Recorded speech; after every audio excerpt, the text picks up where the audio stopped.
The base is dropped on a new edition of Soccer Down Here. It's May 13th. It's a Wednesday. It is a Wall Pass Wednesday, which means we'll be taking your questions, your comments throughout the show. Tweet at us at Soccer Down Here. If you are hanging out with us on Twitch, you can chime into the comments section, twitch.tv/Soccer Down Here. If you're listening but not on Twitter or on Twitch, you can send us an email. soccerdownhere@gmail.com. We're here for you. That's what a Wall Pass Wednesday is. We want your questions, we want your comments, and we will go forward with them. And John is making hand signals that's really distracting. It's because I'm agreeing with you, but I didn't want to say that I was agreeing with you vocally as you were going through your opening monologue. But you've, moved your hand side to side. You've given, I think, finger guns. I think there was a thumbs up in there. I mean, it was just flashing things in random strange sequences. And that broke him, actually, because now he's gone. Because John's internet connection is powered by squirrels. We will try to get John back as best we can. But we will be taking your questions throughout the show. All those hand signals that John wiped himself off the show. Oh, man. That's what a Wednesday does to you. Great. And then there's John calling back. That's great. John, you need to understand it's not quite that simple to just call back in and make everything work. Now, you've given me a lot more work to do. Thanks. Oh? Yes, John. Yes, you have. Thank you. Yep. Why don't you talk for a while I try to rebuild the show? I touched absolutely nothing, by the way.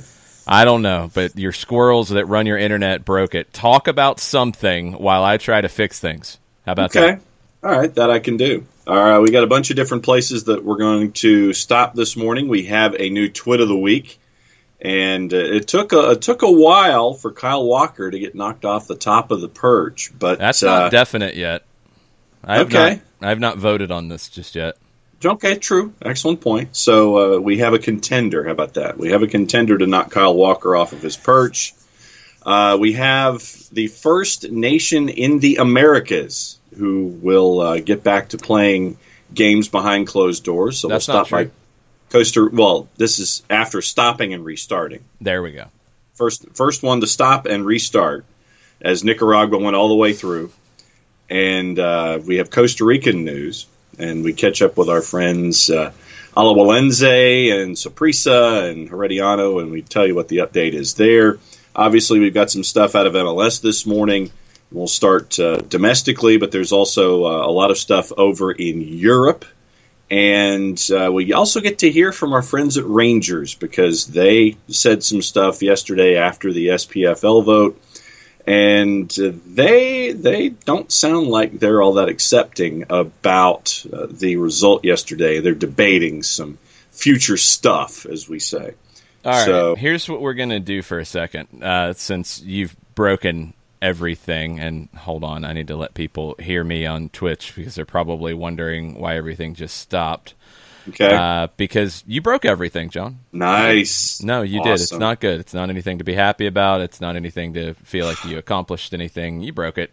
So what we're going to do is, while you guys are listening live and thinking we're fools, we're going to kind of restart on the video side. So I'm still going to be talking to you guys while I do this, but I'm going to have to disconnect from John and reconnect to John and then rebuild things. And then we'll talk about Costa Rica and Nicaragua and Rangers and England and the United States and the NWSL and college soccer and all of these different things along with your questions.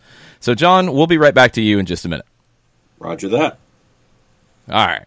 Now, I've got to rebuild things on the fly because that's how things go on a Wednesday. All right.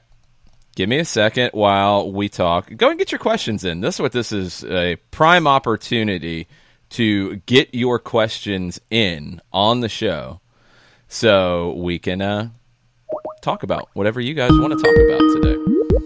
All right. We're getting there. We are getting there. Twitch, we are getting there. Now John is back, correct? Sure.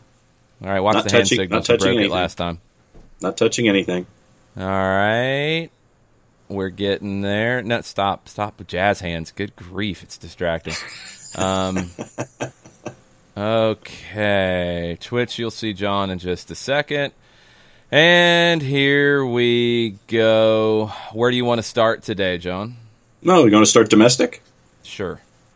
All right. Sam Stejkal from The Athletic has come out with the article after Stephen Goff from the Washington Post mentioned everybody possibly heading to Orlando to restart the MLS season.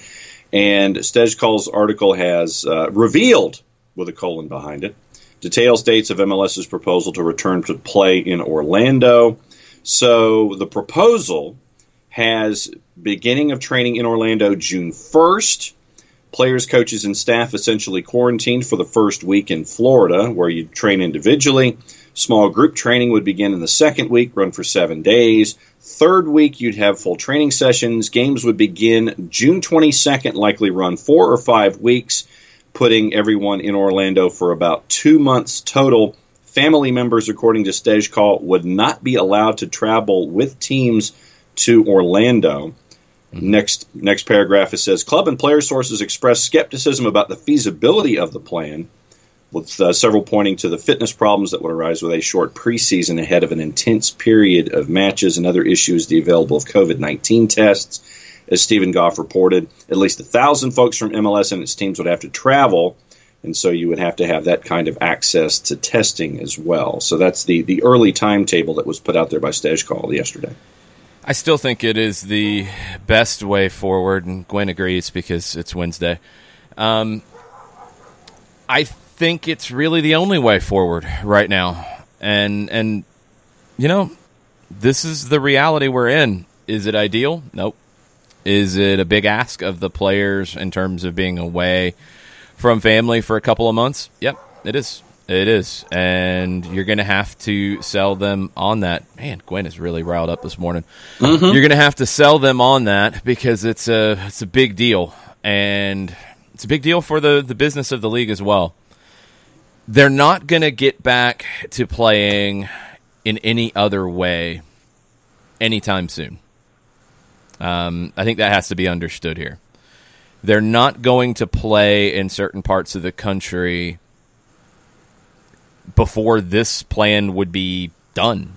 You know, I mean, this plan, you're talking about June essentially training, July essentially playing matches. You're done by the beginning of August. There's no guarantee that you're playing games in market in Pennsylvania, in New York, in California, in certain parts of the country in August. That has to be understood, and that's part of the process. The testing part is my number one question about any of these plans. It has to be, because if you're going to do this, you have to know if someone tests positive, because then you have to deal with it properly so you can avoid any spread. That's the key. If you don't have the testing, you can't make anything like this work. The rest of it, the injury issue is another big one, and I do feel like maybe this is going to have to get backed up a little bit. And that's okay. That's dealing with a timeline, and maybe there's some considerations for teams that are not going to be able to do anything now until June 1st. That's where my head is at. You know, if you are Atlanta United, if you are about half of the league that is able to do individual training right now, and even the other half, they're able to, you know, give a lesson plan, and they're asking players to do it on their own, because that's where you're at right now. It's individual training. You can build up the individual fitness now. The small group sessions will help build up some fitness as well, but it's not like you're not training, then June 1st you're starting to train, then you're playing games in 3 weeks. That's a little disingenuous to put it that way. You've got to take advantage of this time right now. And I think the point that I've seen about this from the Premier League conversation around it, the way it was put is what makes sense. You're doing individual training right now. You're asking players to do things on their own. You're going to get the small group sessions before you get the full team training. are you going to be able to measure and ensure that players are going 100% in those sessions ahead of time? Because if they're not, then they're not going to be at full fitness by the time you start training as a team. And if you're not able to do that, then it's going to be hard to play games in a normal format because players will get hurt. There will be injuries. There will be muscle pulls. There will be quads. There will be hamstrings. There will be stuff like that. That's a big concern. And I know there is a push to get back. MLS doesn't have the same kind of push, but you want to get back on the field. You want to be playing matches. You can't go too fast in this because of that side of it. The testing, by the time we get to June 1st, it could look very different. You could have more testing. You could have testing more widely available. I think in the Premier League, for example, they've already have a commitment to buy a large number of tests. You're getting to that point to where, okay, the testing in time should be good. By the time you need it, you should be good. The procedures at Disney, I think they're going to be able to handle that. I think you're going to get a safe environment to do what you're trying to do. You have to give the proper time for physical conditioning. You have to. It's not like you're coming completely off of an off season. That also has to be understood. It's not like you're coming from a zero baseline level. Players have been doing work on their own. Teams have been thoughtful in this. And I guess the other part of it is teams and players knew that they were going to come back at some point, or at least they had the idea that it was a possibility. You have to take some ownership over staying fit, and teams, we know here in Atlanta, players took the bikes home, and I would assume that those, are able to be tracked and measured, and the output on them would be part of the player's file. And Atlanta has a large department in terms of sports science and conditioning and making sure that players are in the proper shape. I think what's going to happen is the clubs that come into this that have committed to those things, it's going to show early on. The clubs who have not and the players who have not, that's also going to show early on. Is that something that you should give an extra week, extra 2 weeks for full team training to try to remedy? I would be fine with it if they did. I would be okay if they said, what are we saying right now? It's you come in June 1st, you do a week of individual, you do a week of group, you do a week of team, and then you're playing. Right. At a minimum, I'd like to see 2 weeks of full team training. I would like to see something like that. And, you're trying to create a plan based off not everybody's able to do even the individual or possibly the small group sessions if they allow that in market. I think you need at least 2 weeks of full team training. And, that would put you to starting around the 1st of July, which I don't think dramatically changes anything from a calendar perspective. So I'd feel a little more comfortable about that. But what you're going to find out is the teams and the players who have taken this break seriously in terms of fitness, because players who come in more fit are going to have an advantage. Players who don't are going to be at more risk of an injury. Those things are real.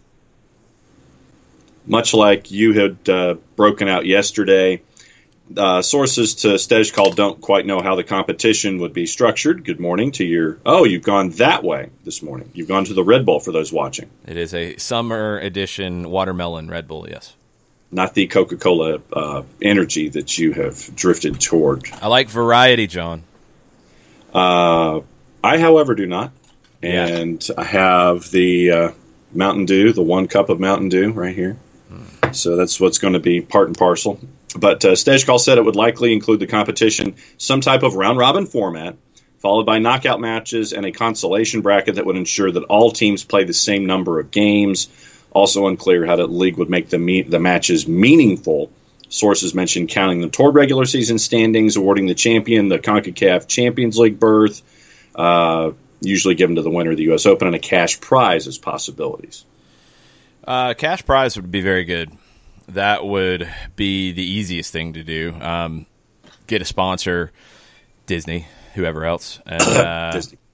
I mean, Disney, ESPN, whatever. I mean, call it whatever you want to call it. Call it the Mickey Mouse Cup. I don't care if the players get a fat check at the end of it and Mickey Mouse hands it to them. I don't think they're going to care. Goofy can come out and handle it.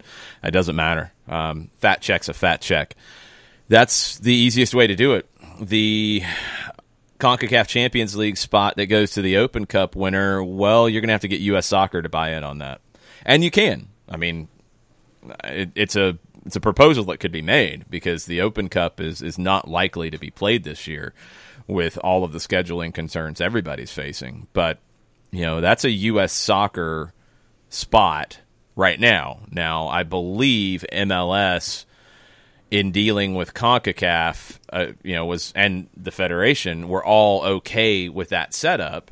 I don't know if MLS has the ability to take it back, if it's MLS who owns those spots, or if it is the Federation who owns them. We'll see. But that's one you're going to have to at least get the buy-in from U.S. Soccer. And there will be pushback on it because, look, there's pushback on if MLS breathes funny in this country. So there'll be pushback on that. But you're not going to have an Open Cup in any kind of normal sense. I just don't see it.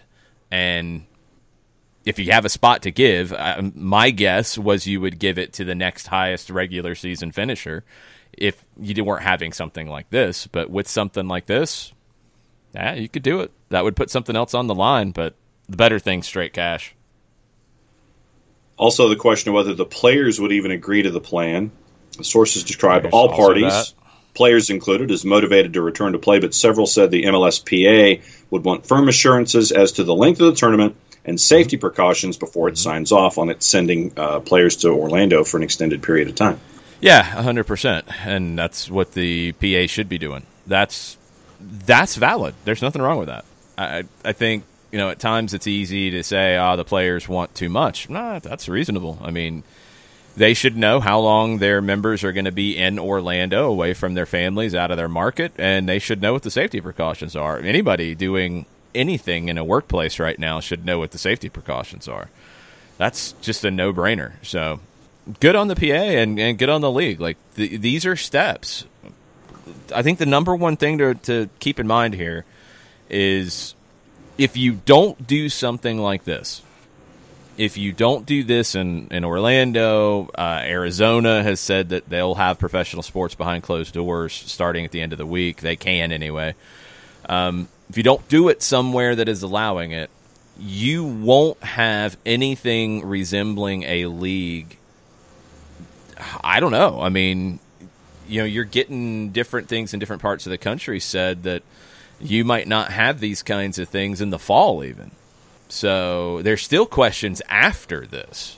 But if you want to get anything done in the meantime, yeah, you got to do it now. And you got to do it this way. So it's not perfect. It's not what we expected the 2020 season to be. But there is some logic to it. And it does make sense in terms of how you can structure it. You've got to have the testing. You've got to have the proper protocols.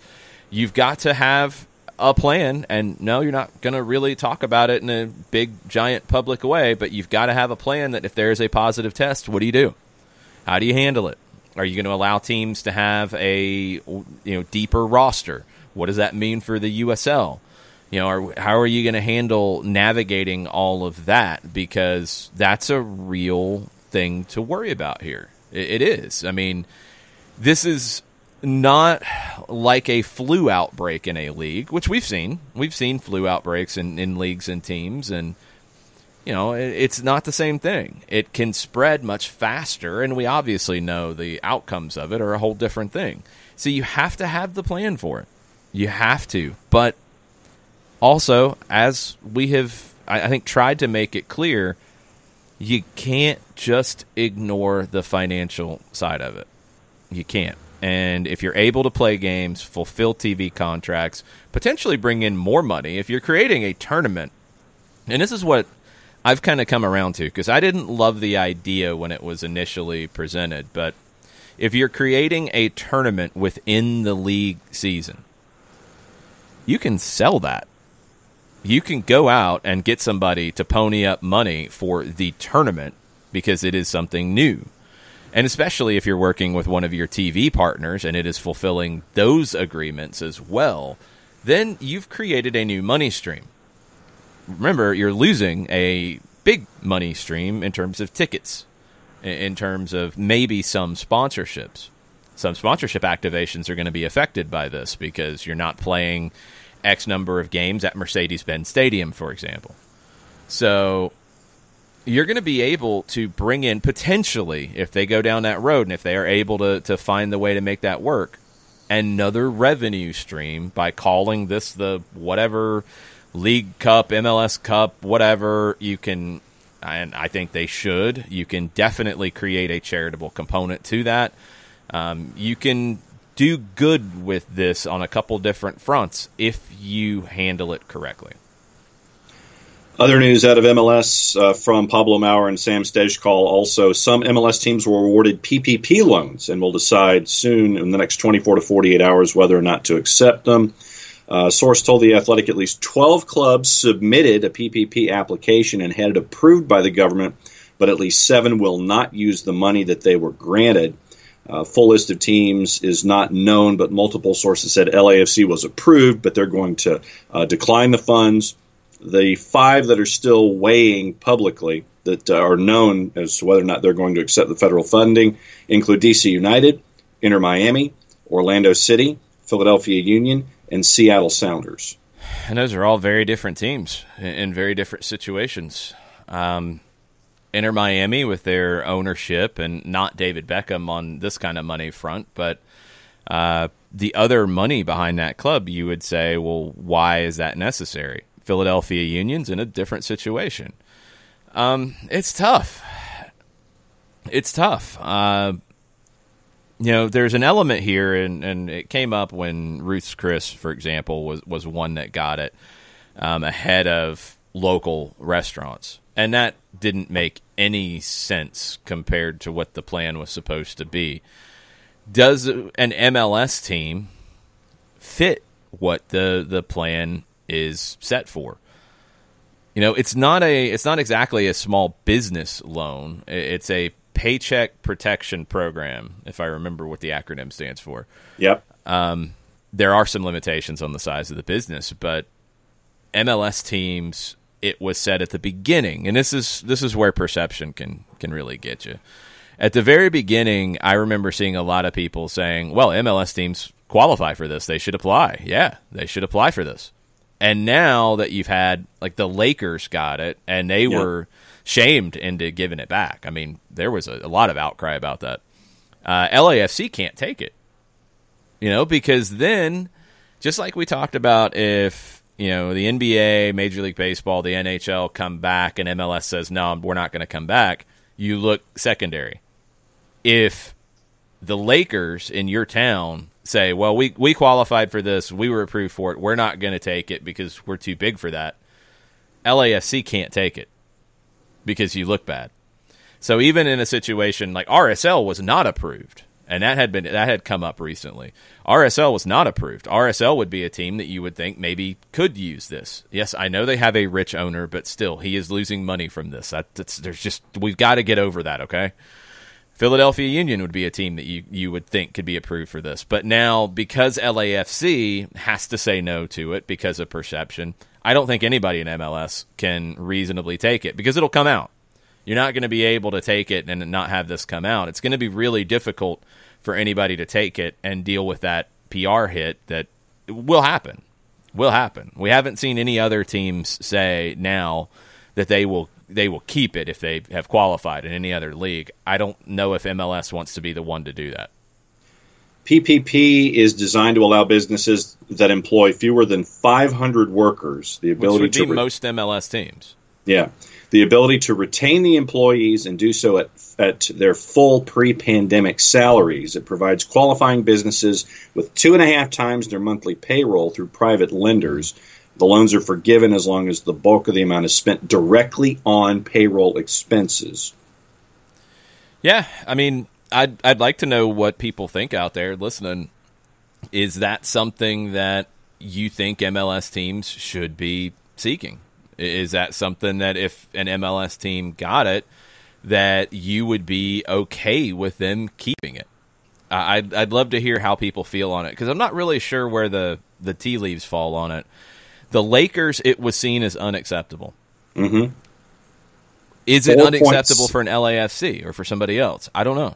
Yeah, the Lakers got a $4.6 million loan through the program. You have a lot of payroll. I mean, I don't know if they were talking about this from it wouldn't be a player standpoint, but from a staff perspective, even still, you've got some high-paid staff in an NBA environment.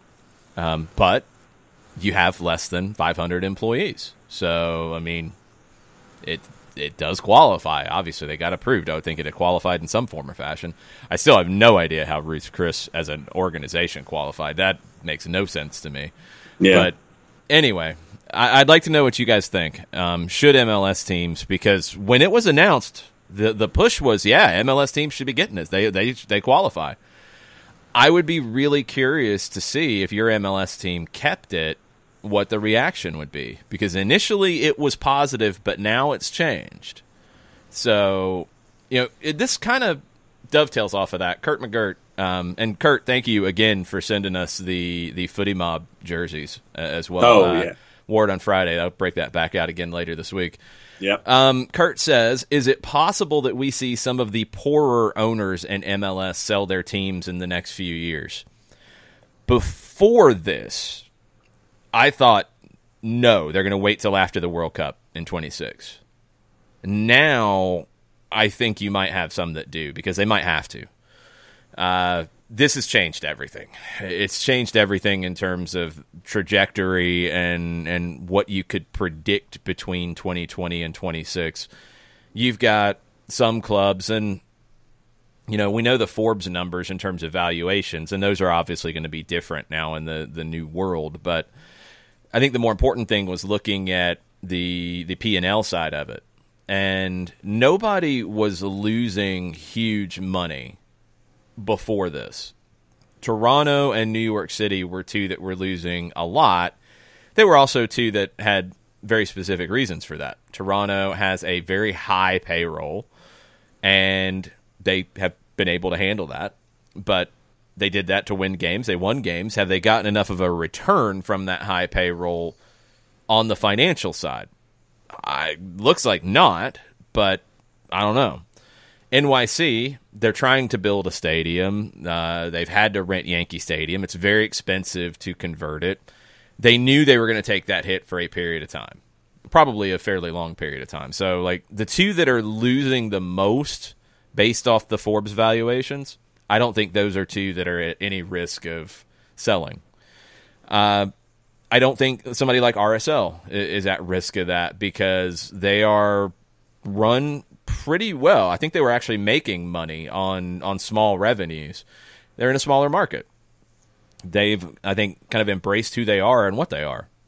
Philadelphia is one that's come up a lot, and I think you do have to wonder if the MLS in 2020 has passed the MLS that the Philadelphia Unions came into in 2010.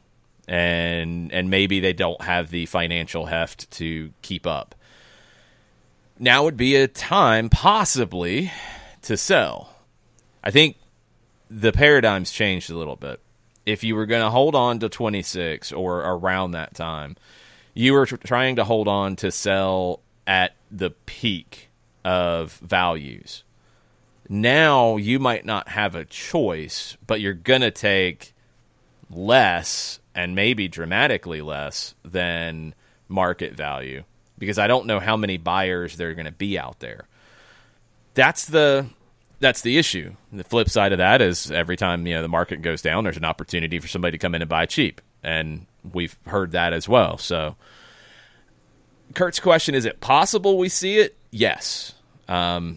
Is it? I'll take the next step of it, John. Do you think it's more possible now that we see it than it would have been?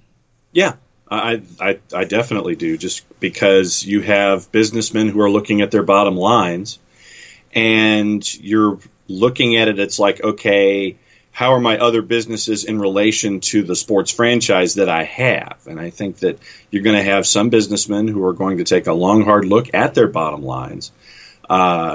if they're not completely and totally as diversified as, say, Stan Kroenke is in Colorado, who has Arsenal and basically the entire city of Denver when it comes to sports as a part of his portfolio. I think that if you have owners who have one or two elements that are a part of their makeup in addition to the sports franchises, those are the ones that are going to be getting the harder look than I would for the multinational conglomerates that are three-dimensional in all of their makeup. And, another aspect of all of this is the transfer market, and where players are going to be registered when it comes to their possible sell prices and what that market's going to look like too. Oh, yeah. No, I mean, I think there's no question on that. The player prices are going to change dramatically. There's no question. For me, I think some clubs that previously would have bought a little bit are going to have to develop from within because they're just not going to have the money. They're flat out not going to have the money to do what they want to do. And then others that were looking at this upcoming window as a way to sell to balance the books, like Barcelona, that money's not going to be there. It's just not going to be there. And Thad Dooley says the next transfer window will be interesting to see which teams globally are looking to sell and how many teams are willing to buy. There might be some great deals made. Absolutely. Yep. But it's hard to even say great deals because let's talk about from Barcelona's perspective. They were looking to sell Philippe Coutinho. They needed to sell him. They probably still will sell him. Is it a great deal to when people thought he would go for 100 million euro before this? Is it a great deal now if you get him for 60? It's great compared to the 100, but in terms of the new market, which we don't know what it is, right, is that great? That's where it gets really interesting. I think the people who are tapped in and understanding, okay, who's available, how much has the market changed, we think now, outside of anything else, we think the market has lessened values by 20% or 30%. And if you then adjust prices and then you get somebody even cheaper than that, yes. But just because it's cheaper than it would have been, it might not be a great deal because it does, like, the new window is not going to operate in a vacuum. It's in a new world. You can't compare the new window and the prices to the previous windows and the prices because they didn't deal with the hit that every team is taking right now. You were in a different world. It's like taking a character out of one show and dropping them into another. Like, it's a different planet. So you can't compare, really. The teams that are able to figure out what the new world looks like and then buy and make good deals, because there will be some. There always are some. There's always good deals. But it's not compared to the old market. It's got to be in this new market. And I think where you're going to have to look is teams who are financially vulnerable, because they're going to be more likely to have to sell, especially have to sell for a cut rate. You mentioned you mentioned Coutinho. I would mention Gareth Bale, because Newcastle apparently is, if the ownership gets approved. What are you mentioning Gareth Bale under? Because there's one huge element about Gareth Bale that has not changed. Oh, his absolute pay scale hasn't changed. Yeah, and it's even worse. So I don't think you can have a great deal on Gareth Bale because, one, I mean, Real Madrid doesn't have to sell. Real Madrid's one of the clubs that I don't think are going to be hurt by this as much as others. But you're buying Gareth Bale and his salary in the old world. His salary in the old world was bad. Mm-hmm. Now it's just horrendous. So I wouldn't touch it. Newcastle's new owners are apparently keeping an eye on Gareth Bale. Well, they can, because money doesn't matter to them. Owners. Yeah, money doesn't matter. So they can still operate in the old world and think that's a way to do it. And Real Madrid can be smart and say, we don't have to sell, but he's got a bad contract, and we don't really want him. So, yeah, sure. Give us something decent. Here you go. That's a weird one because players who are on, and I don't know how many more years he's got on that contract, players who are on big numbers, bad contracts that have years to go on them, they're going to be in a really bad spot in this new world because they were on bad numbers in the old world. They're going to be on horrendous numbers now. Also, Katie Weaver, Nathan Pugh in this morning, off of your question. And Nathan says, as a Liverpool fan, in case you were unaware, having dealt with the furlough scheme, it's at least not good optics to take PPP. Is there anything immoral or wrong about taking it? No. Does it just not look good with marketing, even though they qualify? Yes. Yeah, and that's what it comes back to for me. I mean, MLS is in a really weird perception spot. You know, you still get we're in this time now where, depending on who is talking from a ESPN or national editor perspective, sometimes they talk about major leagues in this country and they include MLS. Sometimes they don't. Sometimes they don't include NHL. Sometimes it's like the big three. It's like, wait a minute, now we're in a really old world. I don't know what's going on. Mm-hmm. But MLS is not completely accepted across the board yet. And some people look at it as one of the big leagues. Some people look at it as, a akin to the Arena Football League or lacrosse leagues or what have you. Financially, they're not in the same league as the others. They're not. That's understood. I mean, I think we all get that. But,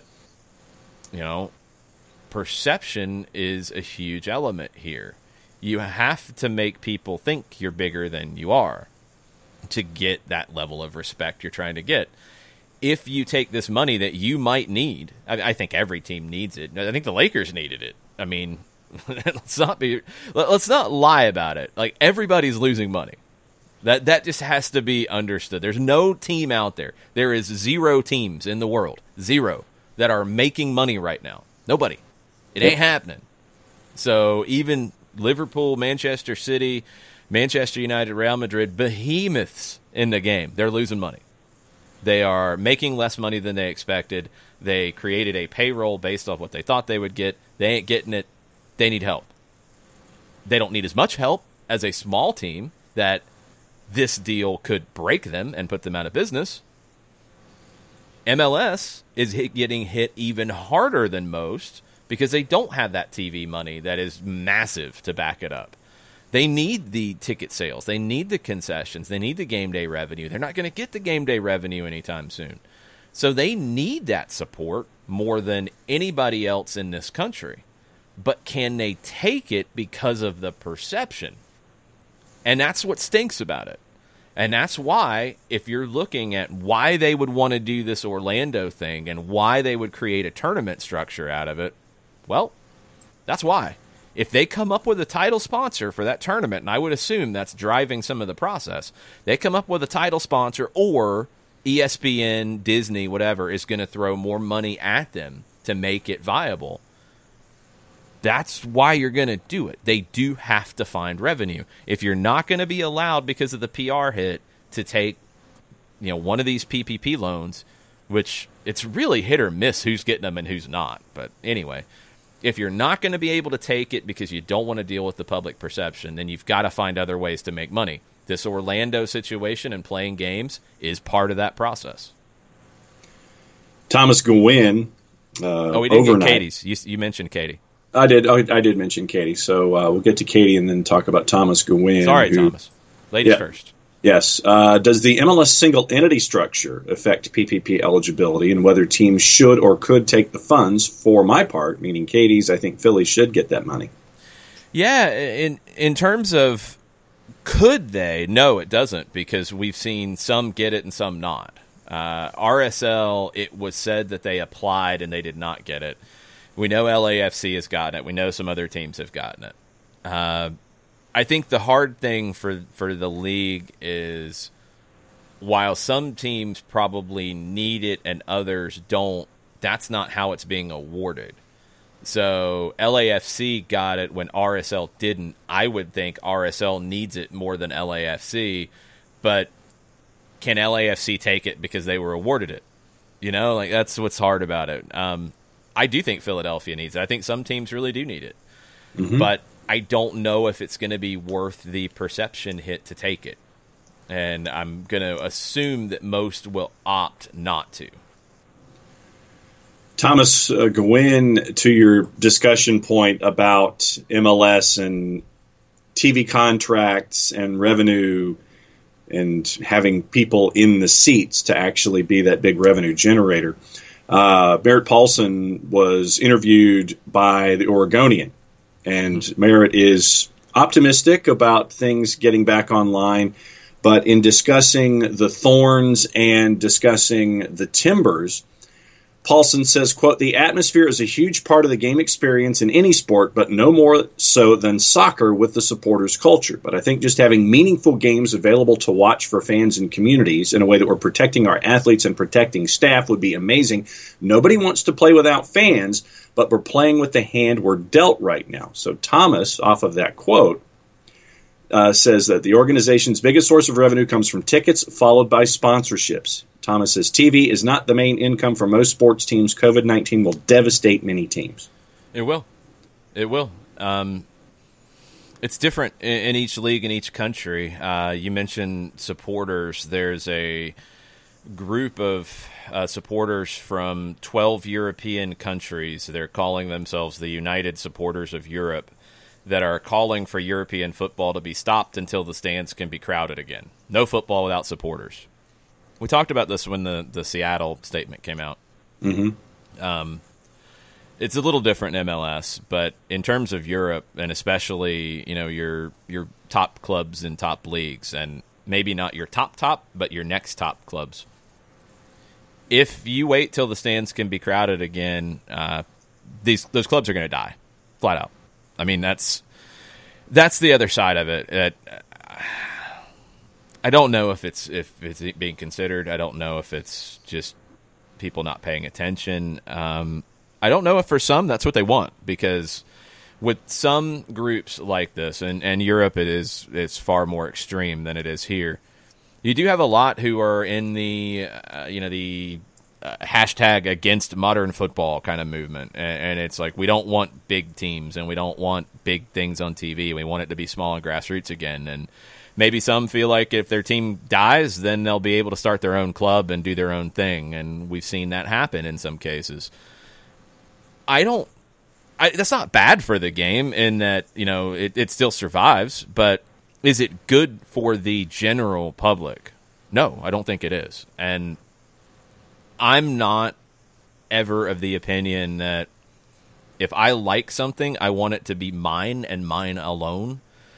Like, I like bands. I like music. I like when bands get big. I want bands that I like to get big. I don't think that's a sellout. I don't think that's a bad thing. I don't hide it from people. I've, a band that I saw at a small place with 50 people, and then the next time I see them, they're playing at an arena. That's a good thing. That's not a bad thing. It's not about me. It's about them. It's the same with a club. If Liverpool fans, Liverpool's a different club than it was 30, 40 years ago. It's a different club than it was 10 years ago. Is that a bad thing? Manchester City fans. We talked to a lot of Manchester City fans late last year when they were here for the kickoff to the Premier League season. You had the Atlanta Manchester City supporters organization did some cool stuff at the Brew House, and we talked to Manchester City supporters from all over the region who are new fans, but also fans of the club for decades. And yeah, it's different, but it's still your club. And the fact is, when you have this kind of situation with these supporters groups from 12 different European countries saying you shouldn't play until fans are in the stands again, you won't have a club to go watch. And if that's what you want, that's a different conversation. Be upfront about it. But that's not good for the kids. That's not good for the kids who don't have the ability to go search out the 5th, 6th division team that a bunch of former fans of a club started and then go watch it. That doesn't appeal to a 6 or 7 year old in the same way, who is getting into the game and is like, well, this is a big deal. This is cool. Like, I want to go to the stadium and see the guys on the field. Like, it's okay to be big. That's going to have a bigger effect across the board. Anyway, I saw that, and it kind of brought me back to the Seattle thing. And it's... You're not going to have fans in the stands anytime soon. And there are clubs who are not going to be able to wait. The NWSL is one. And Merritt Paulson, in that article, Jamie Goldberg of the Oregonian, said this about the NWSL. It's a more difficult situation with the NWSL than with MLS. Frankly, I'm not sure if this had happened a couple of years ago if the league would have survived. As difficult as it is, I think the NWSL has never been better positioned to get through this. Whether or not we're able to pull something off with the NWSL season, I don't know. But I think there's a good plan that's being worked on, and it sounds pretty promising. Take the concerns about MLS and game day revenue versus TV revenue, multiply it by about 100, and that's the NWSL. That's the USL Championship. That's USL League One. It's very difficult for them to figure this out, and owners are going to take a massive hit, and the margins weren't good to begin with. So keep that in mind with all of this. It's important for them if they are able to play. It's important for continuity's sake. It's hard to come back. We saw the XFL didn't even want to try to come back. Declared bankruptcy. There are other leagues, other teams that are going to be in that situation. They're not going to be able to come back. If you don't play, are you going to be able to come back? The NWSL, I'm with Paulson on it. I think a couple of years ago, there's no way they would have survived it. No way. Now, you've got some groups in there, and you've got more of a crossover where it's not a team on its own. You've got, backing with an MLS team or more backing from an ownership standpoint. You've got the North Carolina situation. You're able to weather it a little bit more than you could have. They'll find a way to keep going. Hopefully, they'll be able to get something done on the field this year, even if it's short form. They'll be able to do something, but the NWSL is going to need a lot of support. And those are the ones where if they were able on their own to apply for PPP loans, those are the ones, players included, that should be getting that so they can be okay because they desperately need it. Programming note, we will be catching up with North Carolina Courage head coach Paul Riley later this week, and he will be up for a 1v1. It'll be out Friday and over the weekend for folks to listen to, so we're going to catch up with Coach. Very cool. For the record, Gareth Bale's contract is through June 2022, worth up to $33 million in salary and bonus annually. His biggest sponsorship deals with Adidas, and the contract runs through 2020. No, the contract runs through 22. No, his Adidas contract runs through 20. Well, that has nothing to do with the club. That doesn't matter. I'm talking about the player contract. That's all that matters here. June 2022, $33 million a year. Yeah, that's going to be hard for anybody to take on. Yep. In our MLS notes, Bartimus Prime, when we got into programming, he says, what if ESPN broadcast all the matches from Wide World of Sports or Disney's Wide World of Sports and Fox took 1 or 2 matches a week and moved them to Exploria? You play matches Tuesday, Wednesday, fight basically 5 days a week, so there's at least 5 primetime spots for Fox. You could. It just depends on what else is going on. That's what's tricky about it is you're not doing this completely in a vacuum because you've got Major League Baseball working towards coming back. You've got the NBA, the NHL that are trying to figure these things out. You've got all kinds of other things that are trying to be programmed. Would Fox want a primetime MLS game every night? I would hope so. I'd love it. Yeah. I don't know if they would. Would ESPN, or would ESPN rather own it lock, stock, and barrel, put it on ESPN Plus, keep some fresh programming there? I don't know where the relationship falls. I don't know. I mean, I would assume that Fox could broadcast it from the Wide World of Sports as well. They do work together pretty well on their coverage, and there's been a lot of overlap, where you see the promos of on ESPN and there's a game following on FS1. They mention it and they tell people about it. You've got the combined advertising going out. So I'd like to think they would all be working together on this, whether it's ESPN taking all of it now, Fox getting stuff later, still sharing it like they would now, moving some games to Exploria to give Fox some unique branding on it. There's ways you can make everybody happy, and MLS needs to, because they were looking at this next TV deal as a very big one. Still could be. You could have another element like a streaming element come into the mix, but there's no guarantee of that. And you'd like to really go out of your way and do a solid for your existing TV partners who are taking a hit as well. You know, this is not like, I think, other downturns where there are some people who are thriving and others who are really hurting at the moment. Pretty much everybody's taking a hit right now. Anybody in sports in any form or fashion is taking a hit right now, TV included. So you want to do right by them because they've done right by you. They are paying you good money for your league now, more money than you've ever had. So you want to give them something. And I'm sure that Fox, ESPN, and the league are all metaphorically in the room discussing this as it's coming up. Nathan Pugh is happy to celebrate a couple of anniversaries today. Okay. He says he's strolling down memory lane, and it's happy 2006 FA Cup Gerrard final day, up the Reds, of course. And apparently this is also Happy Aguero Day. Okay. So it's anniversaries abound for Nathan this morning. All right. Joe Johnston, in the spirit of Wall Pass Wednesday, has a philosophical question for us. Oh, boy. If I was a first-time listener this morning, how would you summarize the past month in soccer in 5 to 10 minutes, both internationally and domestically? You can have 5 to 10 minutes for each if you prefer. We have been hoodwinked, bamboozled, led astray, run amok, and flat out deceived.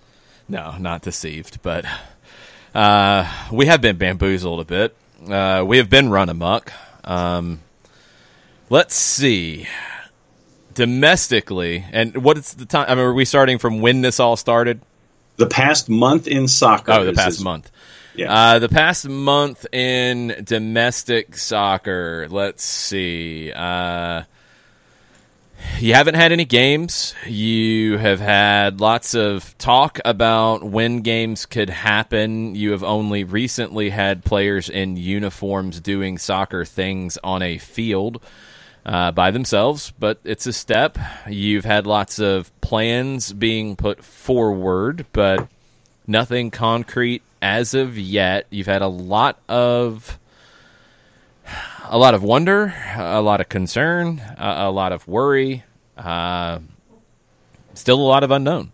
I mean, I think that probably goes across the board around the world, but you know, you've had that. You've also had some other things that have popped up. You've had the U.S. women's national team court case that has happened, and I'm a little disappointed that we have not heard about settlement talks of some sort. Hopefully, it is the calm before the storm in that regard, and they are talking behind the scenes, and we'll get an update when a deal is done because it needs to get done.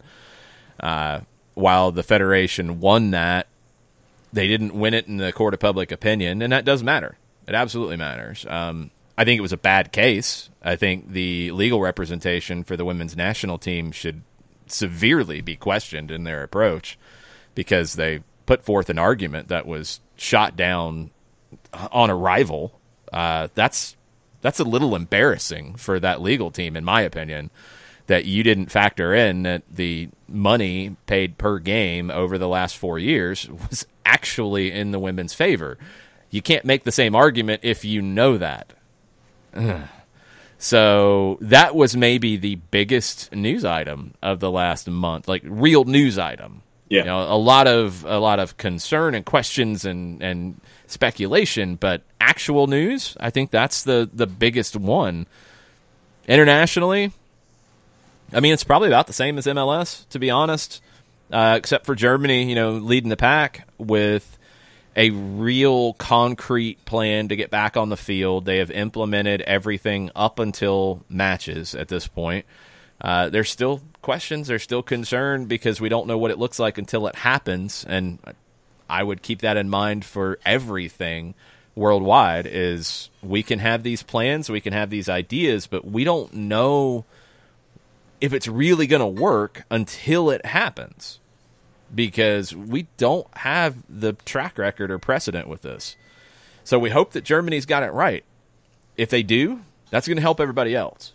And that's maybe the emerging news item that I'm looking at, is if Germany gets this right as well as they can, because they can't control everything, but if they handle it, if they get games played, if they get back to the field, that gives everybody else a concrete blueprint on how it has worked, and they can implement it based on their own situation and move forward. I think it could speed the process up for others if it works in Germany.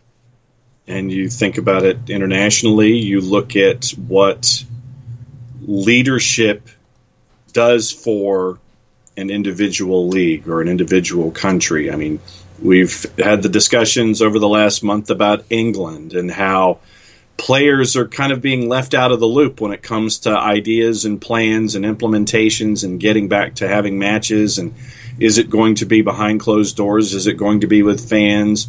The concerns about fans outside when it comes to celebrating possible championships. What is it going to affect further down the pyramid?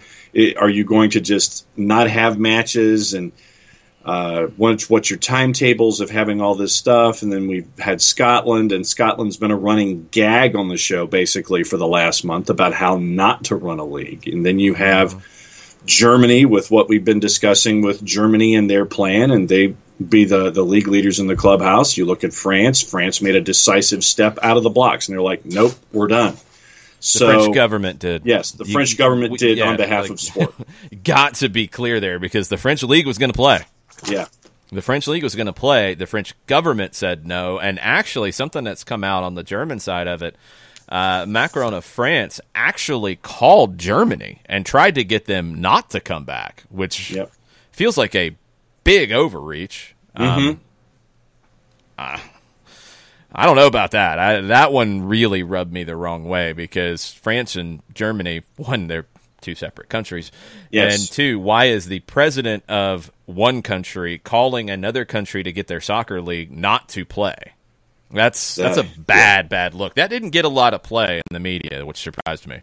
Yeah, no, but that's the thing. It's like you have a government make a step for a particular country, and you have governments working with their leagues and others. And so you see the impact from one country to the next, it's different, and how it impacts everything, it's different. And you look at England and how it's just a complete and total mishmash of everything. And so it is just taking it a case-by-case basis and sitting there and going, all right, what's this country going to do? And just understanding that it is a country at a time. All right, we're going to get into England now. Mike Conti's joining us at 10:30, and we've got a lot of English stuff to talk about. Yep. Before we hear about our good friend indicator Steve Apolinski, this just came across on Sky Sports. Premier League clubs hope police support will help proposal. They'll hope this helps scrap neutral venues proposal. To ease fears that large crowds of supporters will gather at stadiums, clubs will issue strict warnings to fans and will hand out long-term stadium bans to fans identified near their ground on match days. It's all we were asking for. This is what is needed, because Sky Sports is very difficult to deal with, as I'm finding. German clubs have made this very clear. It's on the clubs. Obviously, it's on local police as well, but it's on the clubs to make it clear to fans, hey, don't come hang out. Don't come in a large gathering outside of the stadium. Do not do it. It does you no good. It does us no good. Don't do it. The supporters of the club have to be one with the club on that. And if they're not, well, now in England, they have laid down the law. They have said, you do it, you're not coming to games when we have games again that you can come into. That's sad that you have to make that statement, because, look, it's not really a good time to go into a public gathering. That's why they're not allowing fans in the stands. So don't. It ain't rocket science. Don't do it. But That's the fear. And that's what a lot of people have pointed to as a reason why you can't play, is because people aren't listening, basically. And that's scary, because what that's doing to a club, let's go to a CEO or a chairman's head for a second. You have created a way to come back. You've created a way for your players to be safe. You have come up with a way to make sure you get all of your TV money and fulfill sponsor contracts. Make as much revenue as you can to keep things moving along until you know what's going to happen next. And then the fear is because your own fans would gather and put that at jeopardy. You can't go forward with that plan. Do you understand how crazy that is? Yeah. Like, that can't be what stops this. It can't be. You have to educate. You have to be clear. You need players cutting PSAs, making it clear. Do not come down here. We don't need you here. We need you at home. You support us at home right now. We want to see your pictures of you at home. We want to see you with your kids at home wearing the shirt. Tweet at us. We're going to give autographed shirts. We're going to autograph all of our shirts in this game and give them to people who tweet with this hashtag or put on Instagram with this hashtag. We're going to do all that, but you've got to be at home. That's the messaging. It's not this, well, fans are just going to show up, so we can't play. That's ludicrous. Give a little more respect to your fans who, if you tell them and you explain the situation properly, they're going to listen. And the ones who don't, you have to punish. But you can't punish the club who, in England, you're talking about the difference of maybe £700 million if you finish the season and if you don't, across the league. In Germany, you don't finish it, you're talking about half the league going into insolvency. I mean, you can't go into insolvency because you're worried about people standing outside of your closed stadium. You have to try to handle that properly. And if people can't follow it, then you have to punish them, not have the business go out of business.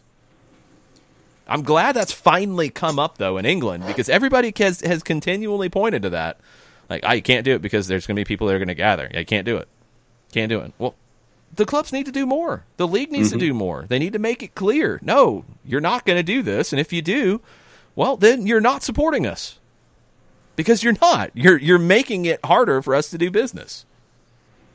Daily Mail has been told that as long as clubs can provide assurances to their local constabularies, their word in the article, that they'll draft in enough stewards to ensure the 2-meter social distancing guidelines are adhered to, completing the season on a home and away basis is not viewed as an insurmountable obstacle. Should clubs... Hold. Sorry, they're that's the opposite of what we're talking about. They're going to have stewards do what? Where are they stewarding? What are they stewarding? There's nobody in the stands. And they're not... If they're going to say, like, oh, we'll have stewards outside so they can stand outside and make sure people respect social distancing, you're missing the whole freaking point. That ain't going to work. That is not going to work. Any club that goes through that way of handling it, you'll get 1 weekend.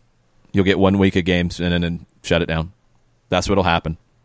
That's incredibly foolish, stupid, and not understanding how this works. Because you've had no commentary from clubs right now about we want you outside, we don't want you outside. You need to figure that out. But when you've got one side saying, okay, we're going to ban people if they show up outside, and you've got another talking about stewards, because the only thing to be stewarding would be outside, right? Yep. No.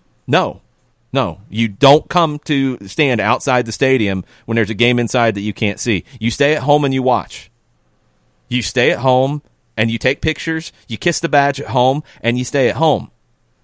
If you're going to allow people to do that, you're not going to have enough stewards. You're not going to be able to handle it. It's going to get out of hand. You're going to make things 10 times worse, and you're going to shut the game down. Don't be stupid. This is from Joe Strange article at the Daily Mail that came out very early this morning. Well, that's stupid, and I really think if a club thinks they can handle it that way, they'll get 1 week of games, and they're going to ruin it for everybody else. So that's the one thought that was put out this morning. Well, is there anything else to it? Because that makes no sense. Yeah, it's one of the main reasons for the neutral venue proposal was a fear over fans turning up en masse outside matches to be played behind closed doors. And then there was the paragraph that I read. And nobody wanted neutral venues. There are some who wanted it less than others, but nobody was in big support of that. That was what came out from the Premier League meetings earlier this week. Right. And quoting Strange's article, should clubs also be willing to foot the bill to pay for the officers required playing matches at original venues would be possible. In another indication of the changing mood, government have held talks with Premier League about using managers and players to urge fans like you not to show up at grounds and stay at home, as all games will be televised. Mm-hmm. So the rest of the article has nothing to do with the... Was that a headline that you read? No, I'm down in the article. No, that part has nothing to do with what you said first about stewards.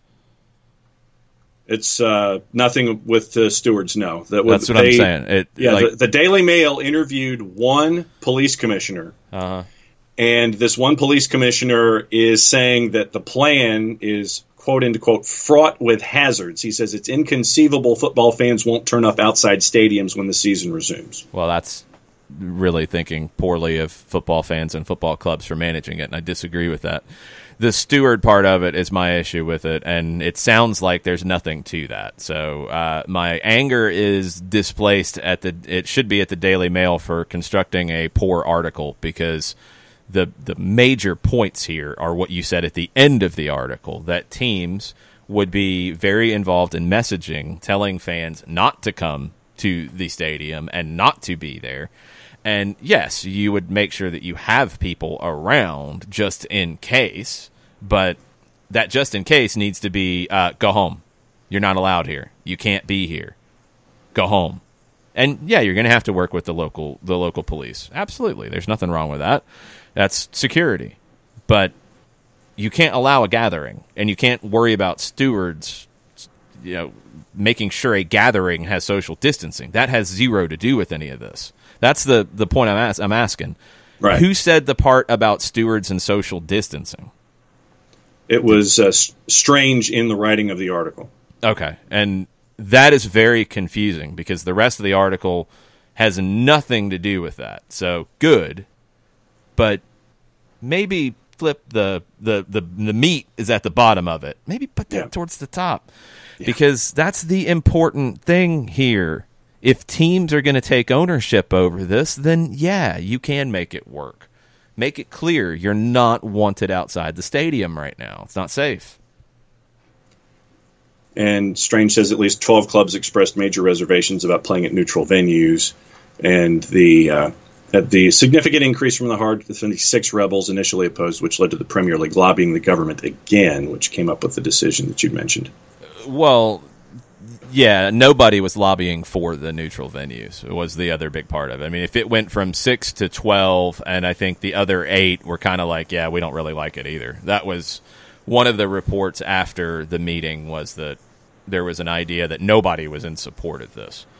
Okay, a couple things from the BBC in England covering this. For we are the BBC News Service. No, not now. Now. Dan Roan writes that official protocols sent to players and managers on Tuesday reveal that social distancing must be strictly observed as teams come back to activity. At the very beginning, sounds a lot like Germany. No tackling, pitches disinfected. I still want to know how that works. Yeah. Players restricted to groups of 5. That's the first phase of team training. Corner flags, balls, cones, goalposts, playing surfaces disinfected after each session. 75-minute sessions. Ongoing surveillance measures included in further guidance include twice-weekly testing and a daily pre-training questionnaire and temperature check. Sounds pretty consistent to what we've heard.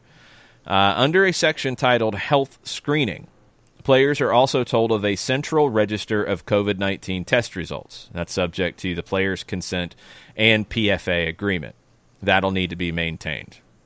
Makes sense. It takes what we've talked about with, your team, I'm expecting your team to be doing everything properly. You're expecting my team to be doing everything properly. If there is a central database register of results, okay, then you have another backup to knowing that everybody's doing things the right way. Recommended control measures for players include meticulous personal hygiene and use of PPE, personal protective equipment, no congregation in communal areas, including but not limited to medical rooms and gym areas.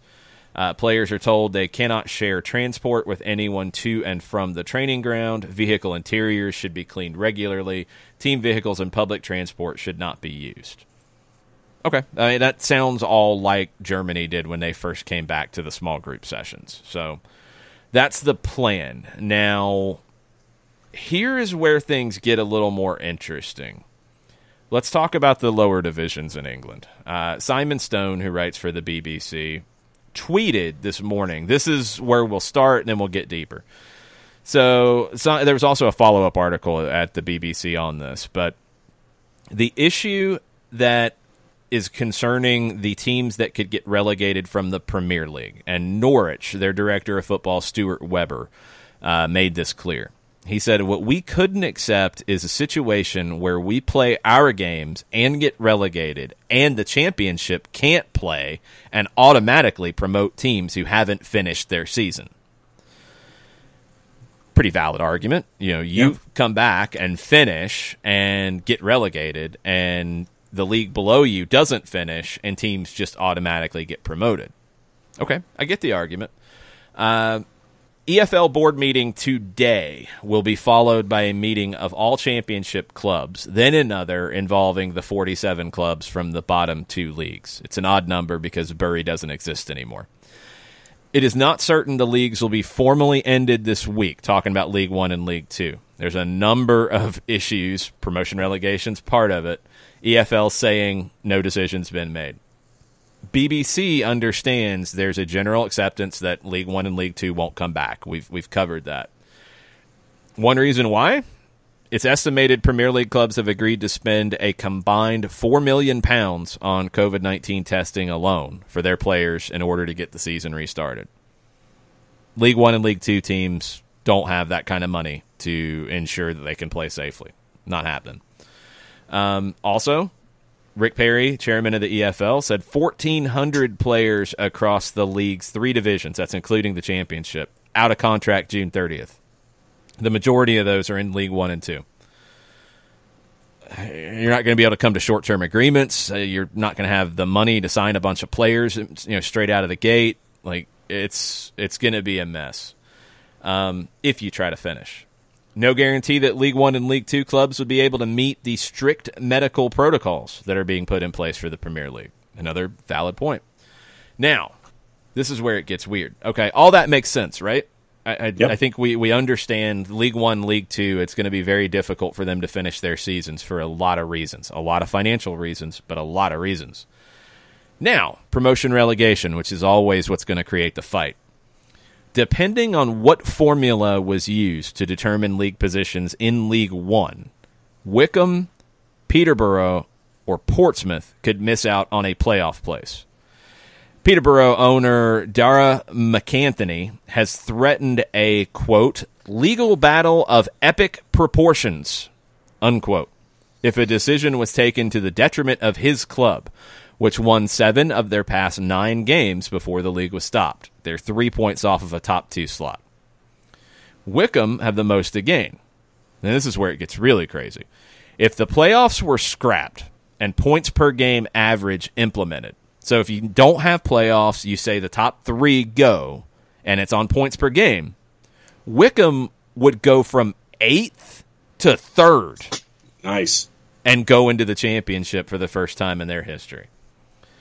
Bottom of League 2, Macclesfield. They've already had 11 points deducted for breaching EFL regulations. Mm-hmm. A further 2 were suspended to the end of the season to be triggered if they broke the rules again. Okay, you get those 2 points back. Points per game applied. The gap to bottom-placed Stevenage would be less than half a point. Would the EFL send Stevenage out of the league on half a point.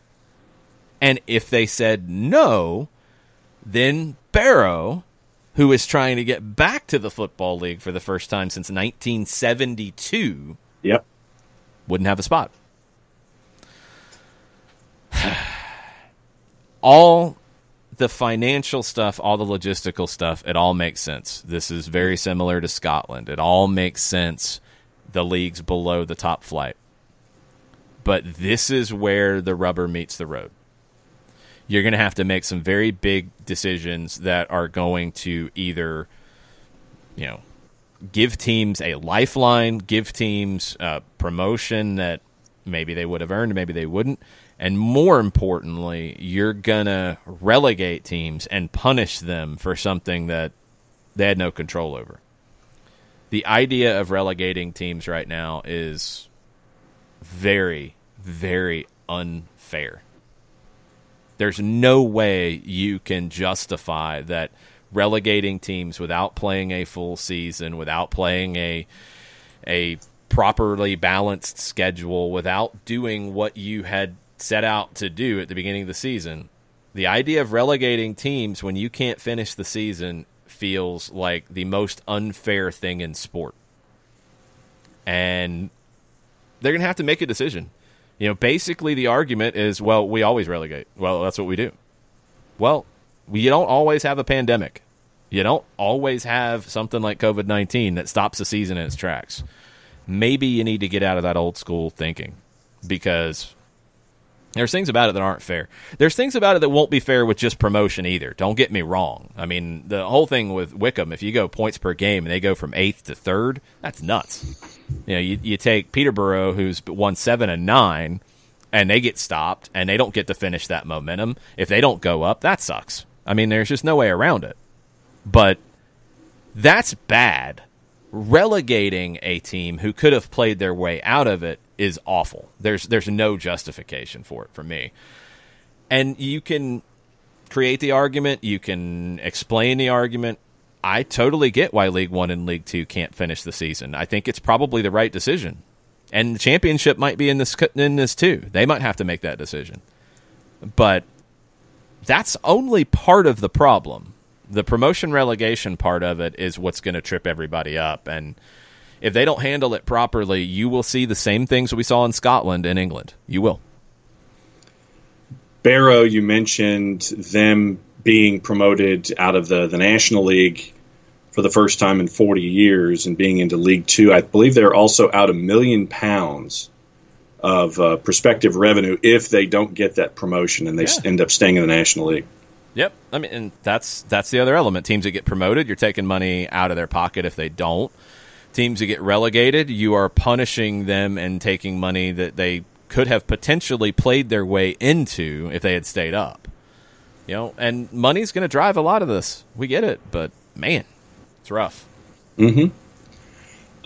Did you see where 10 Premier League clubs could possibly block the Newcastle sale? On what grounds? The pirating? It's legal documents have been submitted to the league, which it's claimed to provide evidence of a link between the Saudi state and illegal streaming of sports in the country. Told you, they're not going to be able to argue it on the human rights side of it, which is awful. But again, you've already blown that bridge up a long time ago with some of the people that are in the league. The way you were going to be able to argue it was on the piracy of games on broadcast. And if they can prove it, that might be what scuppers the whole deal. That's what's going to block it. That's what's going to stop it. It's not going to be the other aspects of it, because where do you draw the line? Mm-hmm. Where do you draw the line with some of the owners that are in the league? You've already blown that one up. But the piracy issue, that's you're taking money out of people's pockets. And that's where the owners then get a little bent out of shape about. If the new documents prove a link between the Saudi government and pirate streaming platform BOutQ, it could cause them to fail the Saudi PIF, the Public Investment Fund. It could cause them to fail the fit and proper owner test. Yep, absolutely. And that was always going to be the issue. So we will see. They've got to prove that. And I don't know the ins and outs of that case. So they've got to prove that the people behind the money of this takeover were also behind pirating games from a rights holder. That's what you're going to have to prove. Let's see. We've got what else is going on in England on your cue sheet this morning? That's what I have. I think what you need to tell everybody about right now is our good friend Steve Apolinski. I can do that. AA-legal.com for Apolinski & Associates, LLC, trial attorneys, over 30 years of experience, over $40 million in judgments for their clients in the states of Alabama and Georgia. Go to AA-legal.com. What happens when you do that? You can reach out in a couple of different ways. Pop-up window instantly comes up. You can have a live chat 24/7, 365 and catch up with them that way. You can also send out an email at Steve, S-T-E-V-E, at AA-legal.com or give them a call at 404-377-9191. Recognized as Legal Elite by Georgia Trend Magazine, top 100 trial attorneys in the state of Georgia. Steve Apolinski and Associates, AA-legal.com. Nicely done. We don't have an update on MLS Fantasy just yet, but when we do, we will be back in the Soccer Down Here Fantasy League, and like I said, maybe there'll be some kind of special competition for this Orlando series of games if it happens. Jason Wright Agency will be managing all of that for us. Make sure you're following him on Facebook, Jason Wright Agency, Jason Wright AGEN on Twitter. That is our Fantasy League commissioner / guru. So while he can help you with your fantasy team, he can also probably maybe a little bit better, although his fantasy work is very, very good. His insurance work is even better. So yes. Car, home, business, he can help you. So Jason Wright Agency on Facebook, Jason Wright AGEN on Twitter. All right. Before we get into the rest of the timeline, and some of that can get into Mike Conti's anticipated visit at the bottom of the hour, here's your new contender for Twit of the Week, or is it just a straight-up crown? It's just the SDH Twit. Twit of the day. I mean, it's like the Okay. 24/7 belt. You know, it can be defended at any point. Who is challenging Kyle Walker for said belt?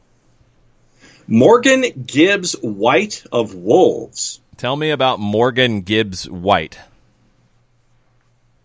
Set to be fined and disciplined by Wolves after breaking lockdown rules last week. The England U21 midfielder was filmed at a party in Greenwich last Thursday, despite previously urging his followers on social media only to, quote, go out if it's completely necessary.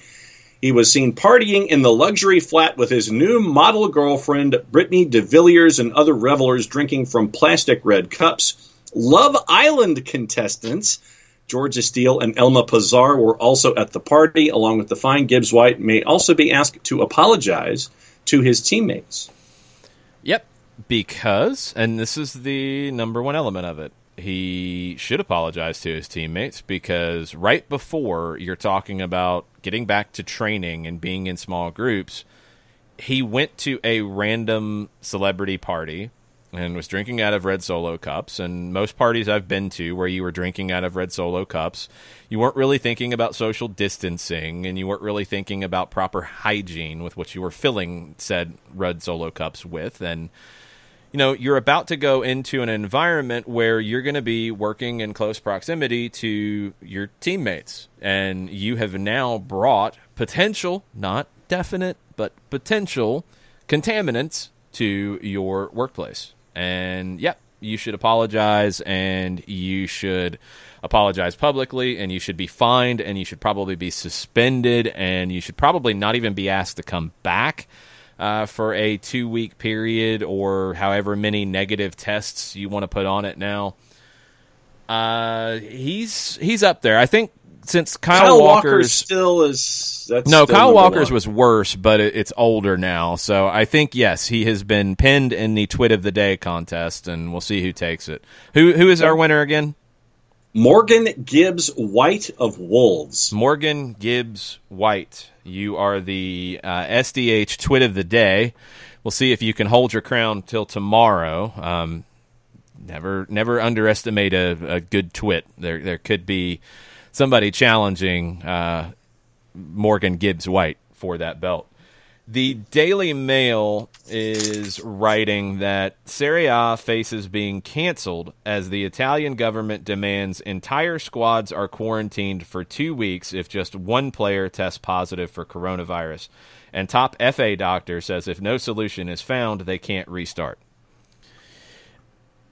Why is Italy and Germany looking at this in completely different ways? Why is Spain and England and MLS and the NBA and everybody looking at this in completely different ways? That's something that's got to be sorted out. You know, the German league has made it clear that they are not mandating quarantines for teams. Now, local government can, overrule that, and they did in the Dynamo Dresden case. They did not in the Cologne case. So it's a little inconsistent, but the league has not come out and said that you needed to do this. The Italian government is coming out and saying this in Italy, according to the Daily Mail, and this is where the research, medical professionals, teams have to figure out what the way forward is. It's a little awkward. I mean, this is what the Italian government is saying about Serie A. Well, I mean, in this country, we know that the White House is not following that guideline. I mean, it's a fact. And I'm not saying one's right and one's wrong. I'm saying I don't know. But if you have the testing, and this is where I keep coming back to, where I'm confused by the inconsistency in the way these things are talked about. Yeah. Initially, when you did not have all of the testing, there was the idea that you quarantined for 14 days because you didn't know if you were positive. Right. If you have testing, you know. Now, is every test 100%? No. But you're having multiple tests. You know more than if you don't know anything. And is that okay? Is that good enough? I don't know. I don't know the answer to that. For some it is, for some it isn't, it sounds like. But let's go through what we have seen and heard so far in public situations. We've talked about the Utah Jazz. Rudy Gobert tested positive first. Donovan Mitchell was tested and tested positive. Rudy Gobert was showing some symptoms. I think he was showing like flu-like symptoms. It's always the explanation you get. That's why he got tested in the first place. Donovan Mitchell was tested in response to Gobert testing. Everybody else associated with the team was testing. Only Mitchell also tested positive. That was it. In the White House now, we're not hearing every person that is connected, but we have heard of 2 positive tests, and we've heard a lot of other people have tested negative. I think we know enough at this point that just because one person in a group tests positive, it doesn't mean that everybody tests positive. It doesn't mean that everybody tests negative either, and that's why you have to have the testing. Mm-hmm. Do we trust the testing enough? Because if we don't, then all these plans to come back don't make much sense. But if we are doing the testing, that should bridge the gap for this in my mind and from what I know. But I'm not sure. And these are things that are not being clearly delineated to people. And it's frustrating because we're all kind of like, well, what is it? Is it 14 days? If you're anywhere near somebody who tested positive, is it get tested? And if you test negative, then everything's okay? Like, what is it? We don't know. And breaking the fourth wall here briefly about testing.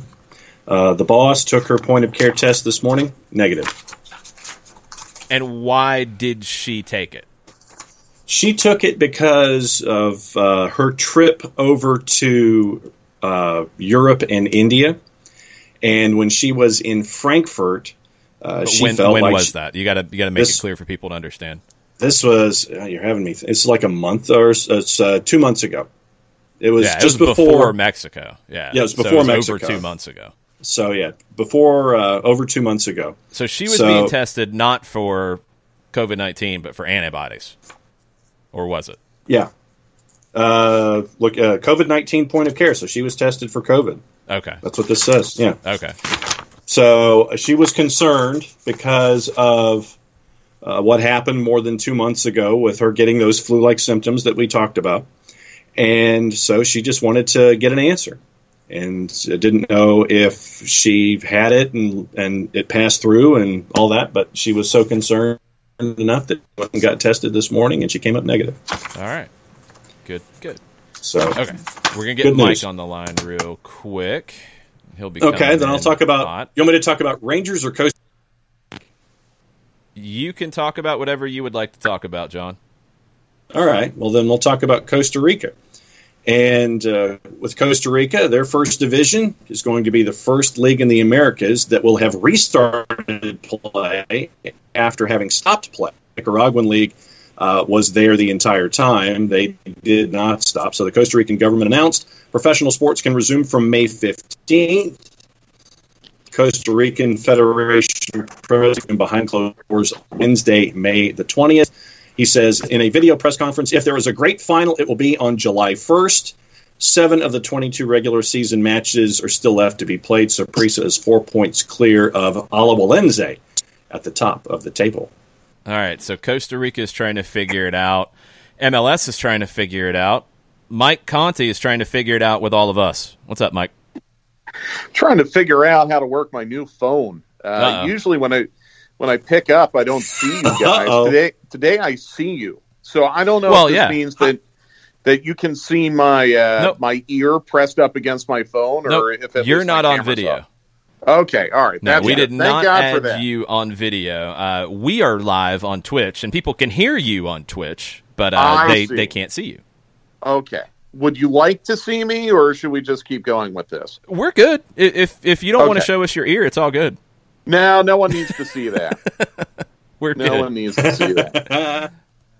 So we were trading. I don't know how to feel about this, guys. I mean, I have very mixed emotions. In one way, I think we all knew that that this whole let's all go to one neutral site idea was being talked about and might have to be executed. And I am all for any scenario that gets matches going quickly, which it sounds like this might. I'll be totally honest, I am disappointed that it had to come to this, and that they couldn't have figured out a way where, you could have played closed-door matches in home cities. And the only reason why I say that is it's going to put a tremendous personal strain on anyone who's going to be inside the bubble, whether it be players, technical staff, physio staff, club personnel, food service, the guy who drives the bus. I mean, I would not be very excited about the idea of having to go to Disney World for 2 months and not bring my family, and maybe have to take a pay cut on top of it. I wouldn't be very thrilled about that. But as a fan, I want to see matches. So if this is what gets us there, and if this is the only way to do it, fine. And it sounds like, based on everything I have heard and kind of reading between the lines of the reporting that Sam has done and Stephen Goff has done, this is the only way. Because you have, for example, Montreal Impact, who's petitioned the provincial government of Quebec to restart individual training in small groups. The provincial government has said no. I am assuming that with the 10 other MLS clubs that are trying or that have not yet started their individual training, that they might be in the same boat where they just are not able to get permission to do so locally. So this is the only way you can do it. You've got to move everyone to maintain competitive balance. You've got to move everyone to a location where it's going to be allowed. So in that sense, it could be that the league had no choice. And if that's the case, then I understand it a little bit more. But it's not a happy scenario. I don't think it's a happy scenario when you're talking about not being able to play in front of fans. I didn't think that was realistic to begin with, but it's not something that we can be happy about. And I just think it's a very, very big ask. And I will deeply admire the players and the team staff that will agree to do it, to leave their homes and their families for 2 months in order to have a training camp and get this season restarted. It's not unprecedented. I'm sure A lot of these guys probably had to leave home at a young age to go play in an academy, perhaps even overseas. So it's not like it's unheard of. But as Stephen Goff said in his story Monday, it's going to put a huge strain on wives who are going to take care of kids alone. It's going to put a huge emotional strain on relationships. And I worry about that. I agree. There's just no way around it because with some markets, you mentioned Montreal, I think Los Angeles would be an issue. Potentially, in a month, Philadelphia, New York, New Jersey, New England, you've got a bunch of different areas that there's no guarantee they could play games in July in market.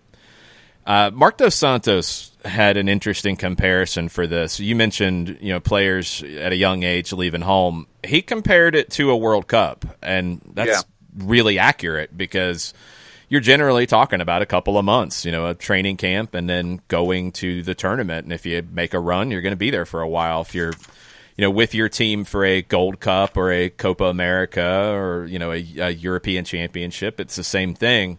You're away from home for a certain period of time. Now, you're not locked down in this scenario in the same way, but there's no guarantee that if you don't do this, you would be able to play any games by the time that you conclude this. At least you wouldn't be able to do it across the board. And that's what's so hard about it. It is a sacrifice. It is difficult, but you mentioned the pay, and you're going to have teams, even if you do this, you're going to have teams lose a lot of money this year. That's where these pay cuts come. I think they'd be even worse if you didn't do this. Yeah, especially because you have a CBA that hasn't been ratified on either side, and no force majeure clause in the CBA that's been agreed to. It's a complicated situation. To go back to what Mark Dos Santos said, absolutely, it's like a World Cup where you're away from home for 6 weeks, 8 weeks, maybe 2 months. The most recent Women's World Cup, Julie Ertz had her husband with her, and that's a difference. Yeah. If you're allowed to bring your families, it's different, I think. It's tough.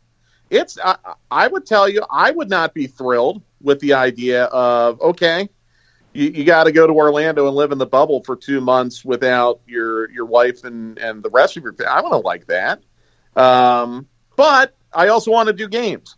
So it's really conflicting. And then on top of it, I don't understand. I don't know how you're going to execute a tournament where you have 26 teams and you're going to find a way for everyone to play the same amount of competitions, but within a tournament structure.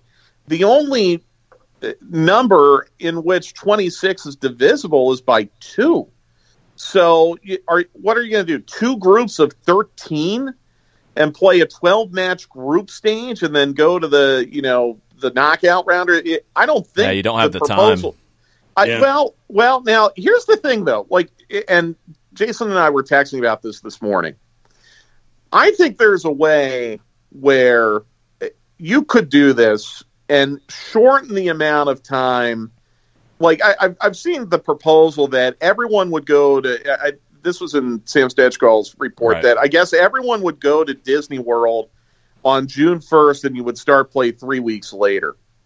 Well, what if you allow teams to train at their home facilities until June 15th, okay? And for clubs that can't train at their home facilities, you move them to someplace where they can. You're talking about a minority of the clubs in MLS right now in that boat. You get down to Disney World on, say, June 15th. You quarantine for 2 weeks, and then you start this tournament on the 4th of July.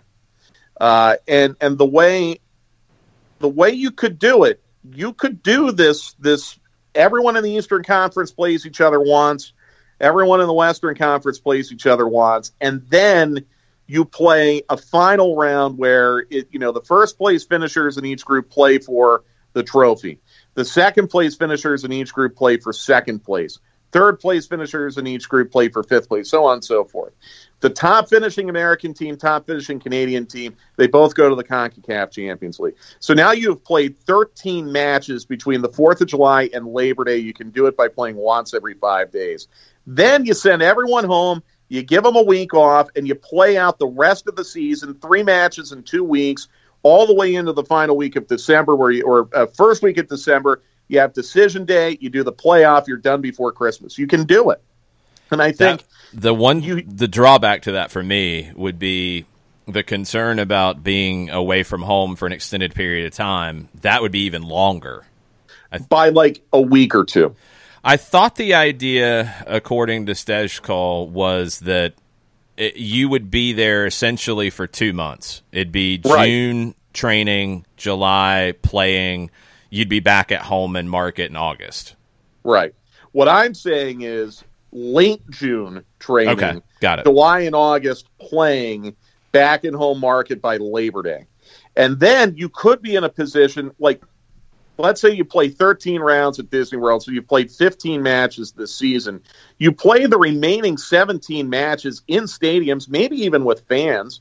You know, it sounds like there's momentum to play the NFL season with fans and college football with fans, maybe reduced.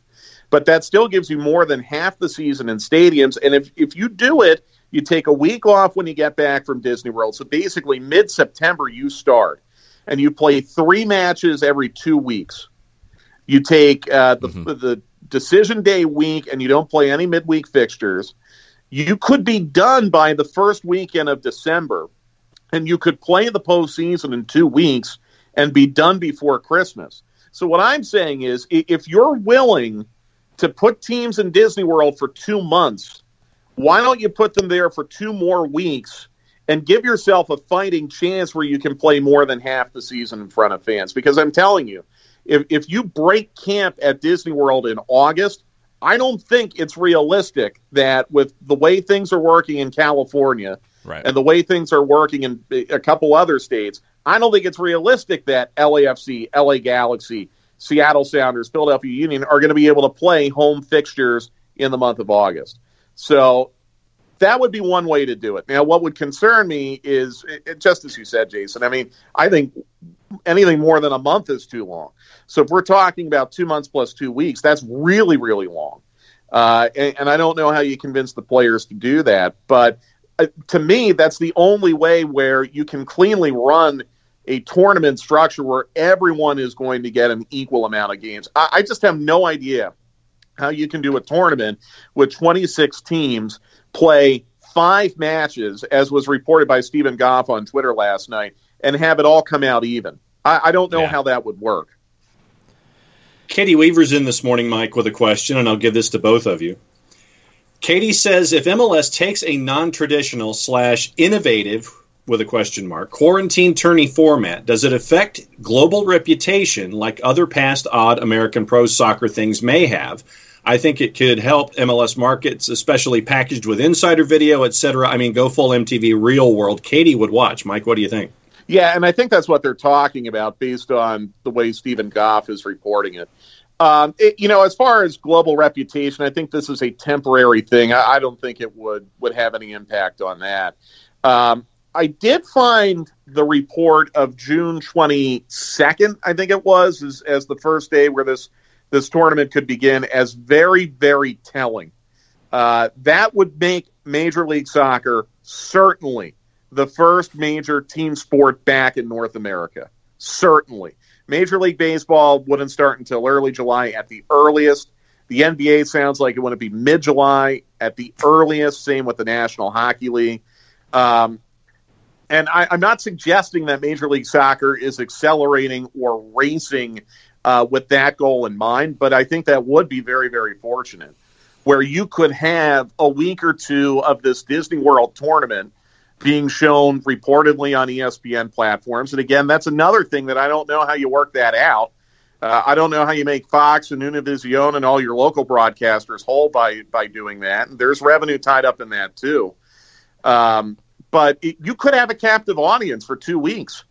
Look at what NASCAR could potentially enjoy this weekend by having a race with nothing else going on. So I don't think there would be any threat to Major League Soccer's global reputation by doing it this way. We're in an extraordinary circumstance. It'd be temporary.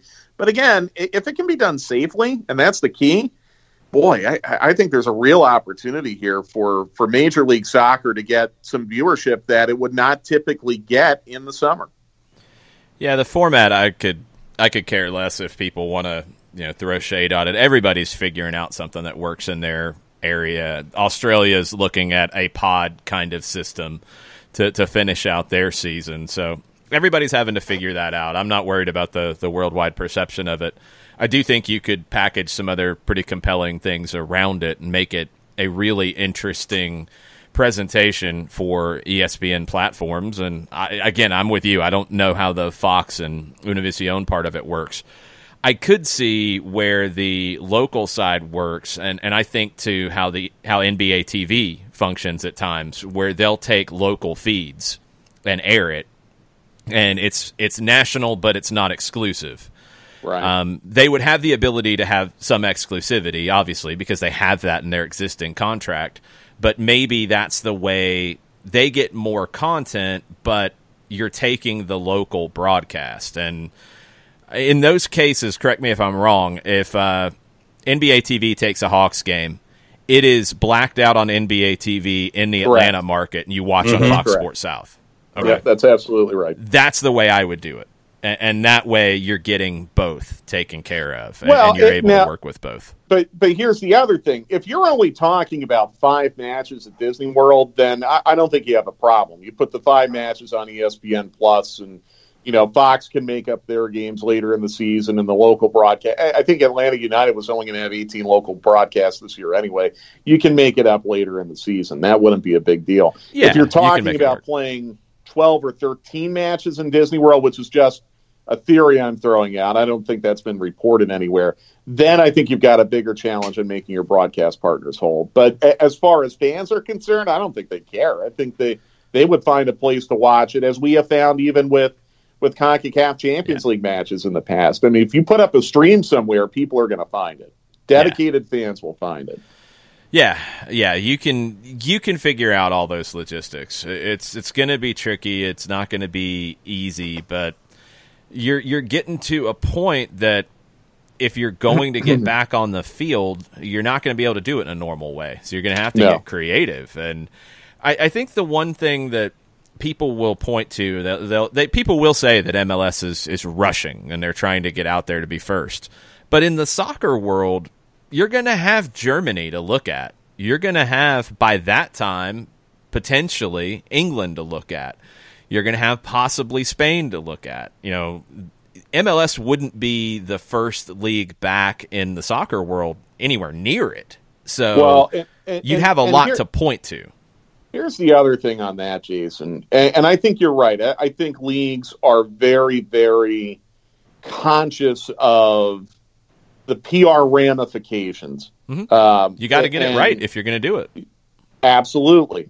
I think there's a tremendous sensitivity to that, which is why I think you've seen Major League Soccer take some baby steps that have not been negatively received. Yeah. Have you seen widespread outcry that teams are having individual training sessions at their facilities outdoors? No, I haven't seen any negativity about it. No, I've seen a tweet here and a Reddit post there, and that's about it. I'll tell you one thing about it that I've been really impressed with, and this is something that has come up with us in different leagues and different things around the world. I think MLS, its teams, we've seen it here in Atlanta, they've been really open in showing what the process is for these guys to get on the field. And that's part of it. That's not an accident. No, not at all. There's no accident to showing, Pity Martinez with a mask on. There's no accident to Franco Escobar getting his temperature taken.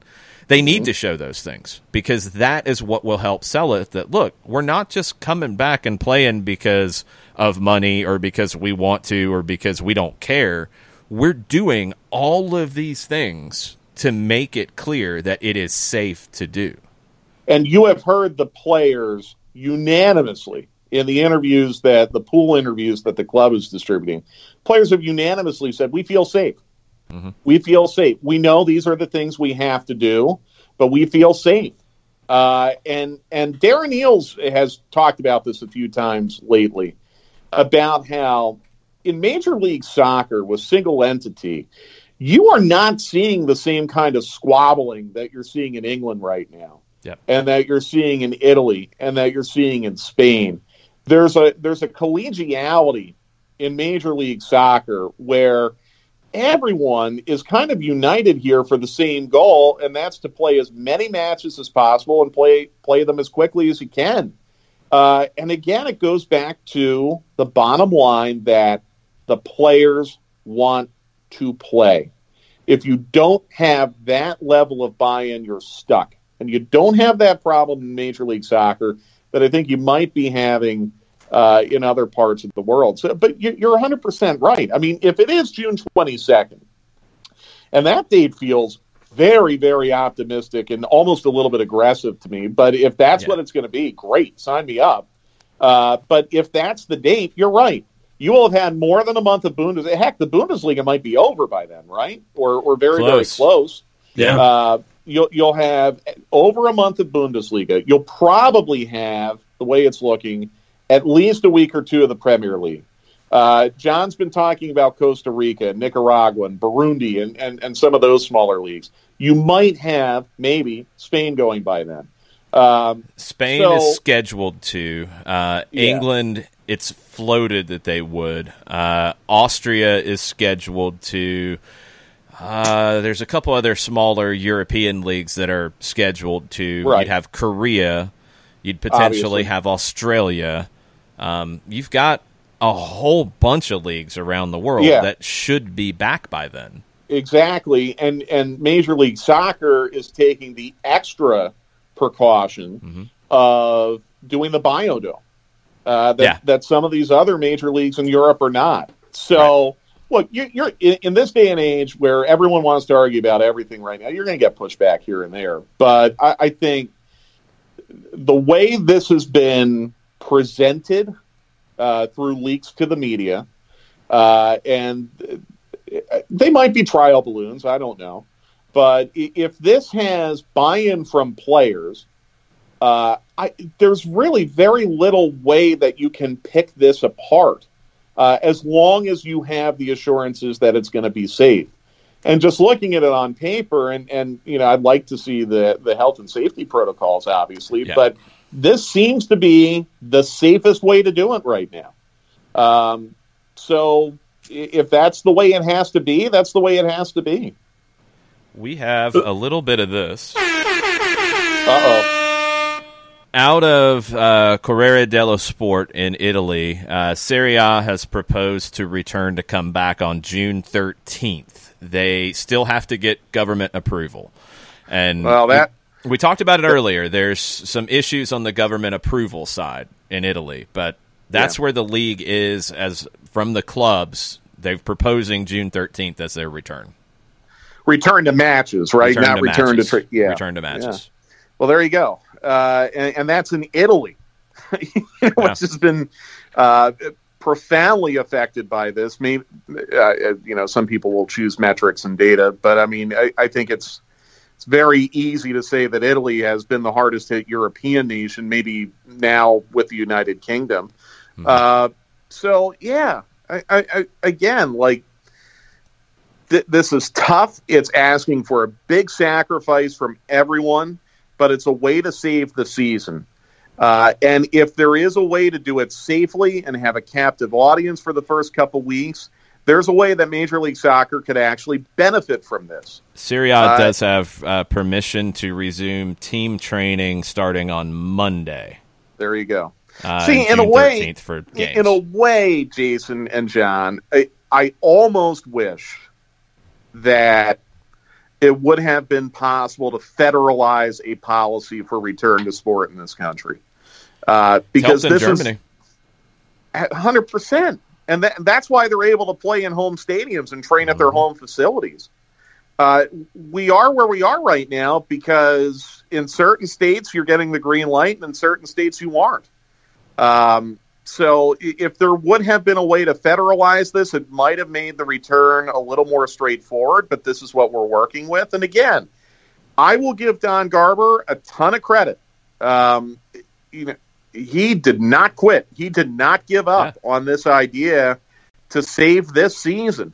When I think certainly in the NBA, there's been, I don't know how large a percentage, but I think there's been some substantial objection to saving that season, even if it means losing tens of millions of dollars in revenue.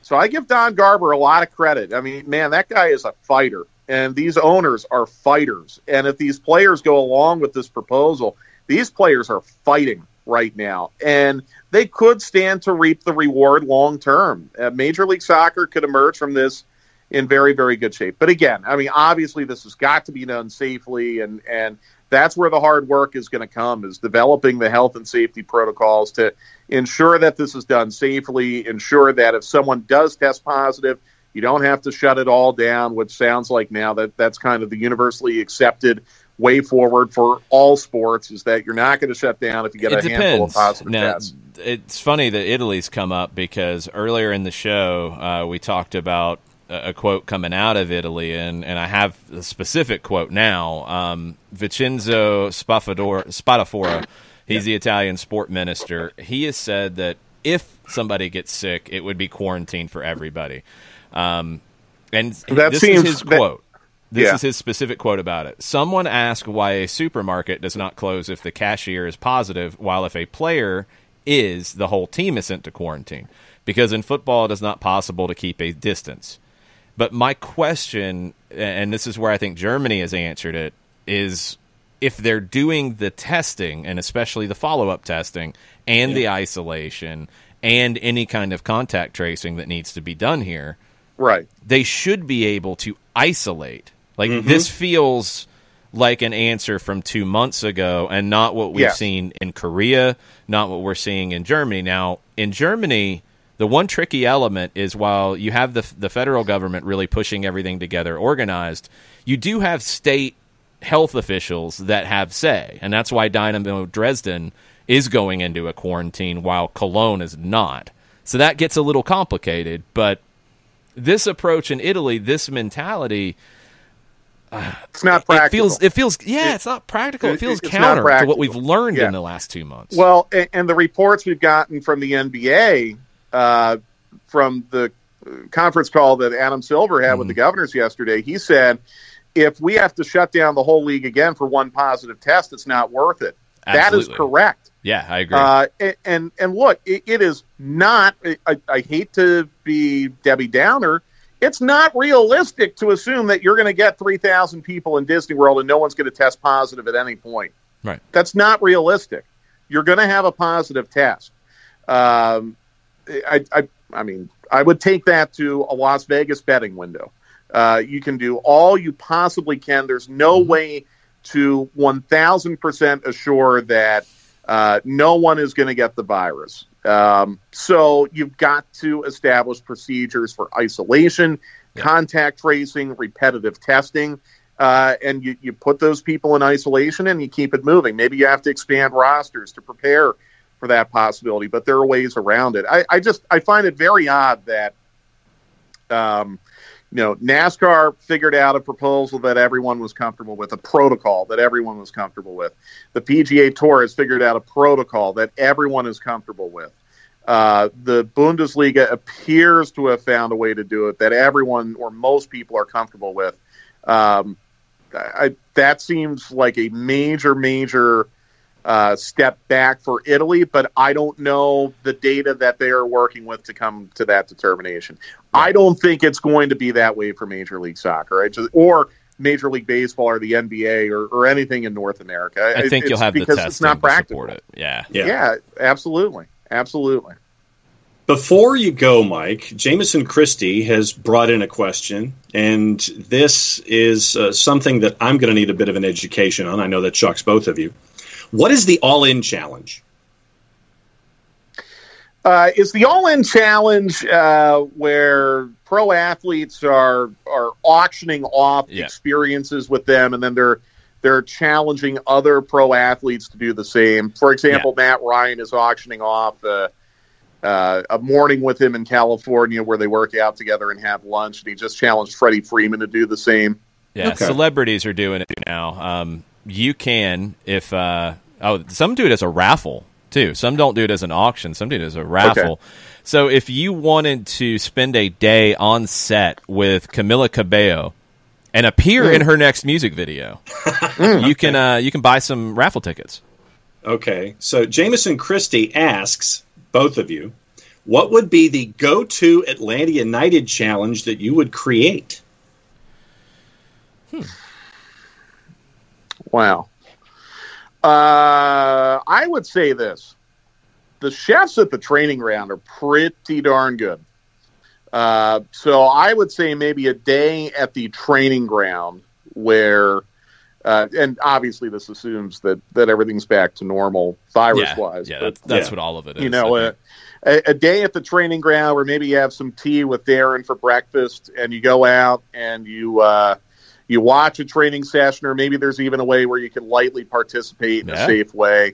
You go inside, you have that great 5-star lunch that the chefs cook you up, and then, heck, I'll even volunteer ourselves, Jason. Maybe they can hang out with us in the afternoon, and we can take them up to Tasty China up the street or something like that. Maybe that would be the all-in challenge for Atlanta. But you have so many strong personalities who are into so many different things that it could really go way, way beyond that. I'm just, my mind always goes to food, and I know nothing wrong with that.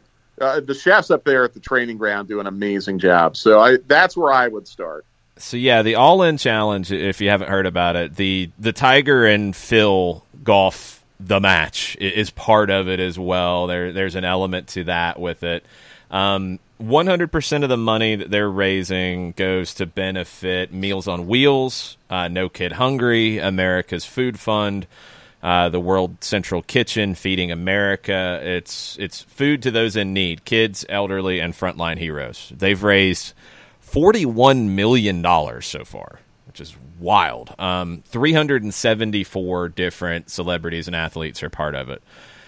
If I was going to do it at Atlanta United, I would do a lot of that. I would, if you can participate in the session in some way, at least like penalties at the end, or like the shooting drill, or if you're a goalkeeper, hey, you sign the waiver. Okay, you can take some shots. Take a shot from Joseph. Yeah, do that. Do the lunch. Do a video session with Frank, or one of his assistants. Do a meeting with Darren or Carlos or both. Definitely along those lines, like basically like a day in the life as a player. I think that's what would be the most appealing for anybody who loves the game, and it's doable. I mean, it's logistically doable. So, and if that includes a pregame or postgame interview with us or with the TV crew, cool. We're all in on that too. So if this happens and we can be part of it, we'd love to help. Good question. Yeah, good stuff. Well, Mike, we've got stoppage time coming up at 2:00, and we'll get a lot deeper into this MLS proposal, and maybe we'll have some more information by then too, because things keep popping up on the regular. Yeah, I'm hoping we get more info, but hey, we've got a light at the end of the tunnel at least. That's the cool thing. So yeah, we'll break it all down. We'll probably talk about what's going on with the Bundesliga as well, and all the other news from Europe. 2:00 on the 92.9 The Game Facebook page, and it was great talking to you guys today. Good to see Always you, fun, man. See you here in a little bit. Okay. All right, Mike Conti. We'll be back on stoppage time, and looking forward to that. If you missed it, we had Rodrigo Blankenship on a special stoppage time. It was actually a lot of fun because Rodrigo, you start hearing him talk about soccer, he's not talking in the past tense. He's talking like he's still playing, and it was very cool to see. So, big fan. He's been a big fan for a long time. Said his first, hero in the game was Victor Valdez, goalkeeper from Barcelona. But he also talked about, the way he played, his time playing at Sprayberry in high school, time playing club. So really, really cool guy. And I hope when we all get back to normal with this, he earns a spot with the Colts. And then soon we'll get him on a radio broadcast with us hanging out. There you go. Premier League player training protocols have been revealed. That is out. Joe Prince Wright has put the big thing. It's in depth. I think Joe is following up on what was in the BBC earlier. So that was all of the different things we talked about, which sounds a lot like Germany. It's not dramatically different than anything the German clubs are doing. I had one other thing that had popped up that we needed to touch on. All right, well, then you go look for it, and I'll go through Twitter real quick. Okay. Tafka is letting everybody know that he will be providing us a new listener next year. There's a baby on the way at the Tafka household. Wow. Congratulations, Tafka. So Tafka is going to be adding to the SDH clan. Nathan Pugh is asking, if my internet is run by squirrels, what kind of animal runs the SPFL? Ooh. A loon. Rabid raccoons. Okay. Because they're kind of angry. You know, you don't just have like a dodo bird or something that would be easy. I mean, you've got like angry things going on. So I'm going to go with a rabid raccoon running the SPFL. Tafka also says, big stars aside, he really hopes Atlanta can find some young promising stars that might not have been on the market for transfer otherwise. Need to get the 3 under-22 players rule hashed out in full. Yeah, those things are going to be necessary. I'm with you. I think there will be players like that, and that's where the market is for me. It's not going to be on the big names because you're just decreasing value and you're decreasing how much you'd spend to get them. It's going to be those players that might have stayed with their club in Argentina or Uruguay or Paraguay or Colombia or Chile or Peru or Ecuador, who those clubs are going to need money up front faster. They're not going to be able to hold on to a player for another year and allow that value to go up. They're going to need something straight out of the gate. And you might be able to get some players that you thought either you couldn't get because they would go straight to Europe, or you thought you wouldn't be able to get for at least another year or two. You could have some players become available quicker. And it's one thing that's been talked about on the club side, and I'm sure other clubs are doing the same. I would hope so, in that you're able to dig deeper into your scouting right now. You know, you're able to turn your like opponent scouting department into, hey, take a look at these 15 players on our list at center back. You know, we want to strengthen our list a little bit. We need your opinion here. Let's look at the 15 playmakers that we have on our list. Let's dig deeper. You're able to do that because you're not preparing for matches. You're not preparing immediately for a window coming up. You're able to put in more research. Apparently, according to Chris Hutchison, raccoons are asymptomatic carriers of rabies. Oh, well, they are still angry at times. I mean, then that's why I would say it would be that much more out of control if they were a rabid raccoon, if they're asymptomatic carriers, because it would be that much over the top. That made no sense whatsoever. So if they're an asymptomatic carrier, if they're an asymptomatic carrier, okay, fine. But if you're rabid, then that means that you've really been affected by what you have on you as opposed to not being normally affected. No. So if that's... All right. Dude, just slow down. Check yourself. Stop the insanity. Mm-hmm. Rancho Cucamonga. Guess what? It doesn't matter. That's right. Where'd you pull that from? Stephen A, man. I got Stephen A for days. Okay. LA Times has an analysis that considers counties in Southern California could pass just for the first 2 criteria for getting everything back online, whether deaths have stopped in the past 14 days, and there's only no more than 1 case per 10,000 residents at the same time period. Turner Kirby is asking if the second criteria here to completely reopen LA, to him it seems kind of unrealistic. No more than 1 case per 10,000 for 2 straight weeks. If that happens at day 13, does the counter go back to 0? And how would something like this affect attendance in sports?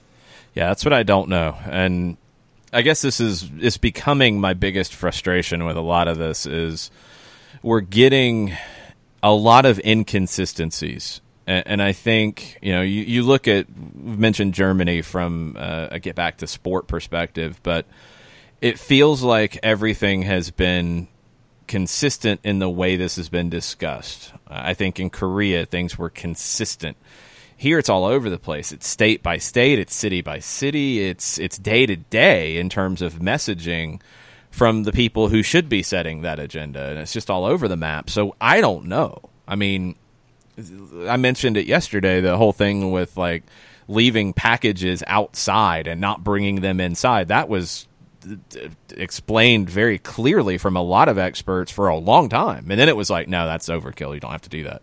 Wash your hands. I want to know from my perspective, even beyond fans in the stands, large scale public gatherings, for me, even beyond going to a restaurant, I want to know what I can do on a daily basis to avoid getting this. And if for some reason that I had it and didn't know I was asymptomatic, what I could do to not spread it. Mm-hmm. Those are the things I want to know. I want to know the basics. And what we know at this point, as Gwen agrees, and Gwen has seen my mask. I wear a mask whenever I go out in public. I feel like it's just not a big deal. It's the minimum I can do to protect others around me. And, you know, is it foolproof? No. Nothing really is outside of complete lockdown. And that ain't happening here. I think we've understood that that's never going to be something that's going to happen in this country. So, okay, what can we do to make it better? What can we do if that's if those are the numbers, those are the goals in Los Angeles? Those should be the goals everywhere. What are the goals? What do we do to get there? Because people are going to have to leave their house at some point. Even if they do everything right, even if they have everything ordered in, you can't get everything. You have to go find something. You have to go get a prescription filled. You have to go do something. You have to know what to do in those cases. We need to know what to tell people at a grocery store, at a pharmacy, what they need to do. We know the masks. Is it gloves? Is that mandatory? Should that be? Is that something we should all be thinking of? Is it not? Is washing your hands okay? We need more consistency so we can do the things to limit the spread, to get back to that point. But we also need to just do the things that are also being recommended. And a couple more before? For me, the mask is the number one thing, because it is just not hard to do. It's something all of us can do. You can make one out of a T-shirt. All of us have soccer scarves, I think. You have about 1 million on your wall. Some of those are summer scarves, which would be perfect for this. You can wrap it around your mouth and nose. You can also get one of our masks that are in production now. We still have a few. It's not about us. It's about getting a mask to kids at soccer in the streets. That's the important element of it, because you have some families that can't find a mask. They can't go get one. They might not have the money for it. And we're going to get masks to those kids and to those families that will help them out. But we've got to understand that it doesn't hurt us. It only helps us. And especially it helps the people around us. So it's just a cloth mask over your mouth and your nose. That's it. If you have one of the medical masks and you're not taking them from people who need them, cool. Whatever makes you safe, but wearing a mask over your mouth and nose, there's no harm in it. It only helps. It's such a small thing that has shown benefit. It's just, there's no drawback to it. So please, like, if you're considering going out, you're considering doing these things, please do that. That's all. Do that. Wash your hands. Wear a mask. Those are two things that we know do not hurt you, can only help. Do those things, please, because if we all will commit to doing these things, then, yeah, we can talk about fans in the stands. We can talk about the spread of this thing not being what it is. We can start to look at moving forward. We're going to have to be more careful, period, because it ain't going away, and a vaccine's not happening overnight. We have to be careful. Those are two things that we can do to be careful, and they'll help everything move forward faster. So I'm just asking, please, if we can do those things, we'll be able to talk about sports and transfer windows and games and previewing games and who the next young player out of Argentina is that Atlanta United should sign and who's coming through Atlanta United too, who's the next Lawrence Wyke, who's the next George Campbell. We can talk about those things when we get back to the field. We can get back to the field faster if we just do the basics. Right now, what I know, the basics, there is no harm in wearing a mask. There's no harm in washing your hands like a maniac outside of them drying out a little bit, and then you have to get some lotion. That's it. If I need to get some extra lotion because I'm washing my hands more than normal, fine. I will sacrifice that for the good of the people, and I'll wear a mask, and please do these things. That's the least we can do. Yep. A couple more before we go. Rich Ransom regarding the MLS Orlando training camps. MLS might not be able to bubble themselves away from fans if the hotel's open, but they can at Wide World of Sports. Disney can close the park to the public or the soccer field areas. I've been there. It's that big. Yeah. And to me, Rich says he just ordered a fluorescent bright green shirt of the Orlando Thunder of the World League of American Football. I was a kid, but remember watching games on the USA Network and players having cameras built into the helmets. Yeah. Scott Mitchell was their quarterback. That much I remember about the World League. And, of course, I do have one of their shirts as well. Sure you do. Chris Hutchison says, oh, yeah, I do. And Chris Hutchison, after our Morgan Gibbs-White discussion, he says, when you're at a place drinking out of red Solo cups, chances are good you're thinking seriously about trying to share some hygiene with someone else. Yes, I don't think if you're at a red Solo cup party, and these are people on like a huge reality show in the UK. Don't they have better cups, by the way? But if they are doing the red Solo cup party, you're probably not following that up with the hand sanitizer. You're probably not following that up with the washing of the hands. Probably no masks are being worn and no social distancing is happening because usually the drinks in a red Solo cup are going to get you to where you're not thinking about much else. Yep. And in our edition of Scotland over there, apparently Rangers are going to take the next 24 to 48 hours to figure out if they're going to go pursue any other kind of legal avenues after the vote that we talked about yesterday in hour number 2. Hey, Rangers issued a statement yesterday, and it was a very good one. I was very disappointed with Jarrett Smith's Celtic, by the way, and I made sure that he knew I was very disappointed with his Celtic, and I blamed it all on him because it's all his fault because he has control over it.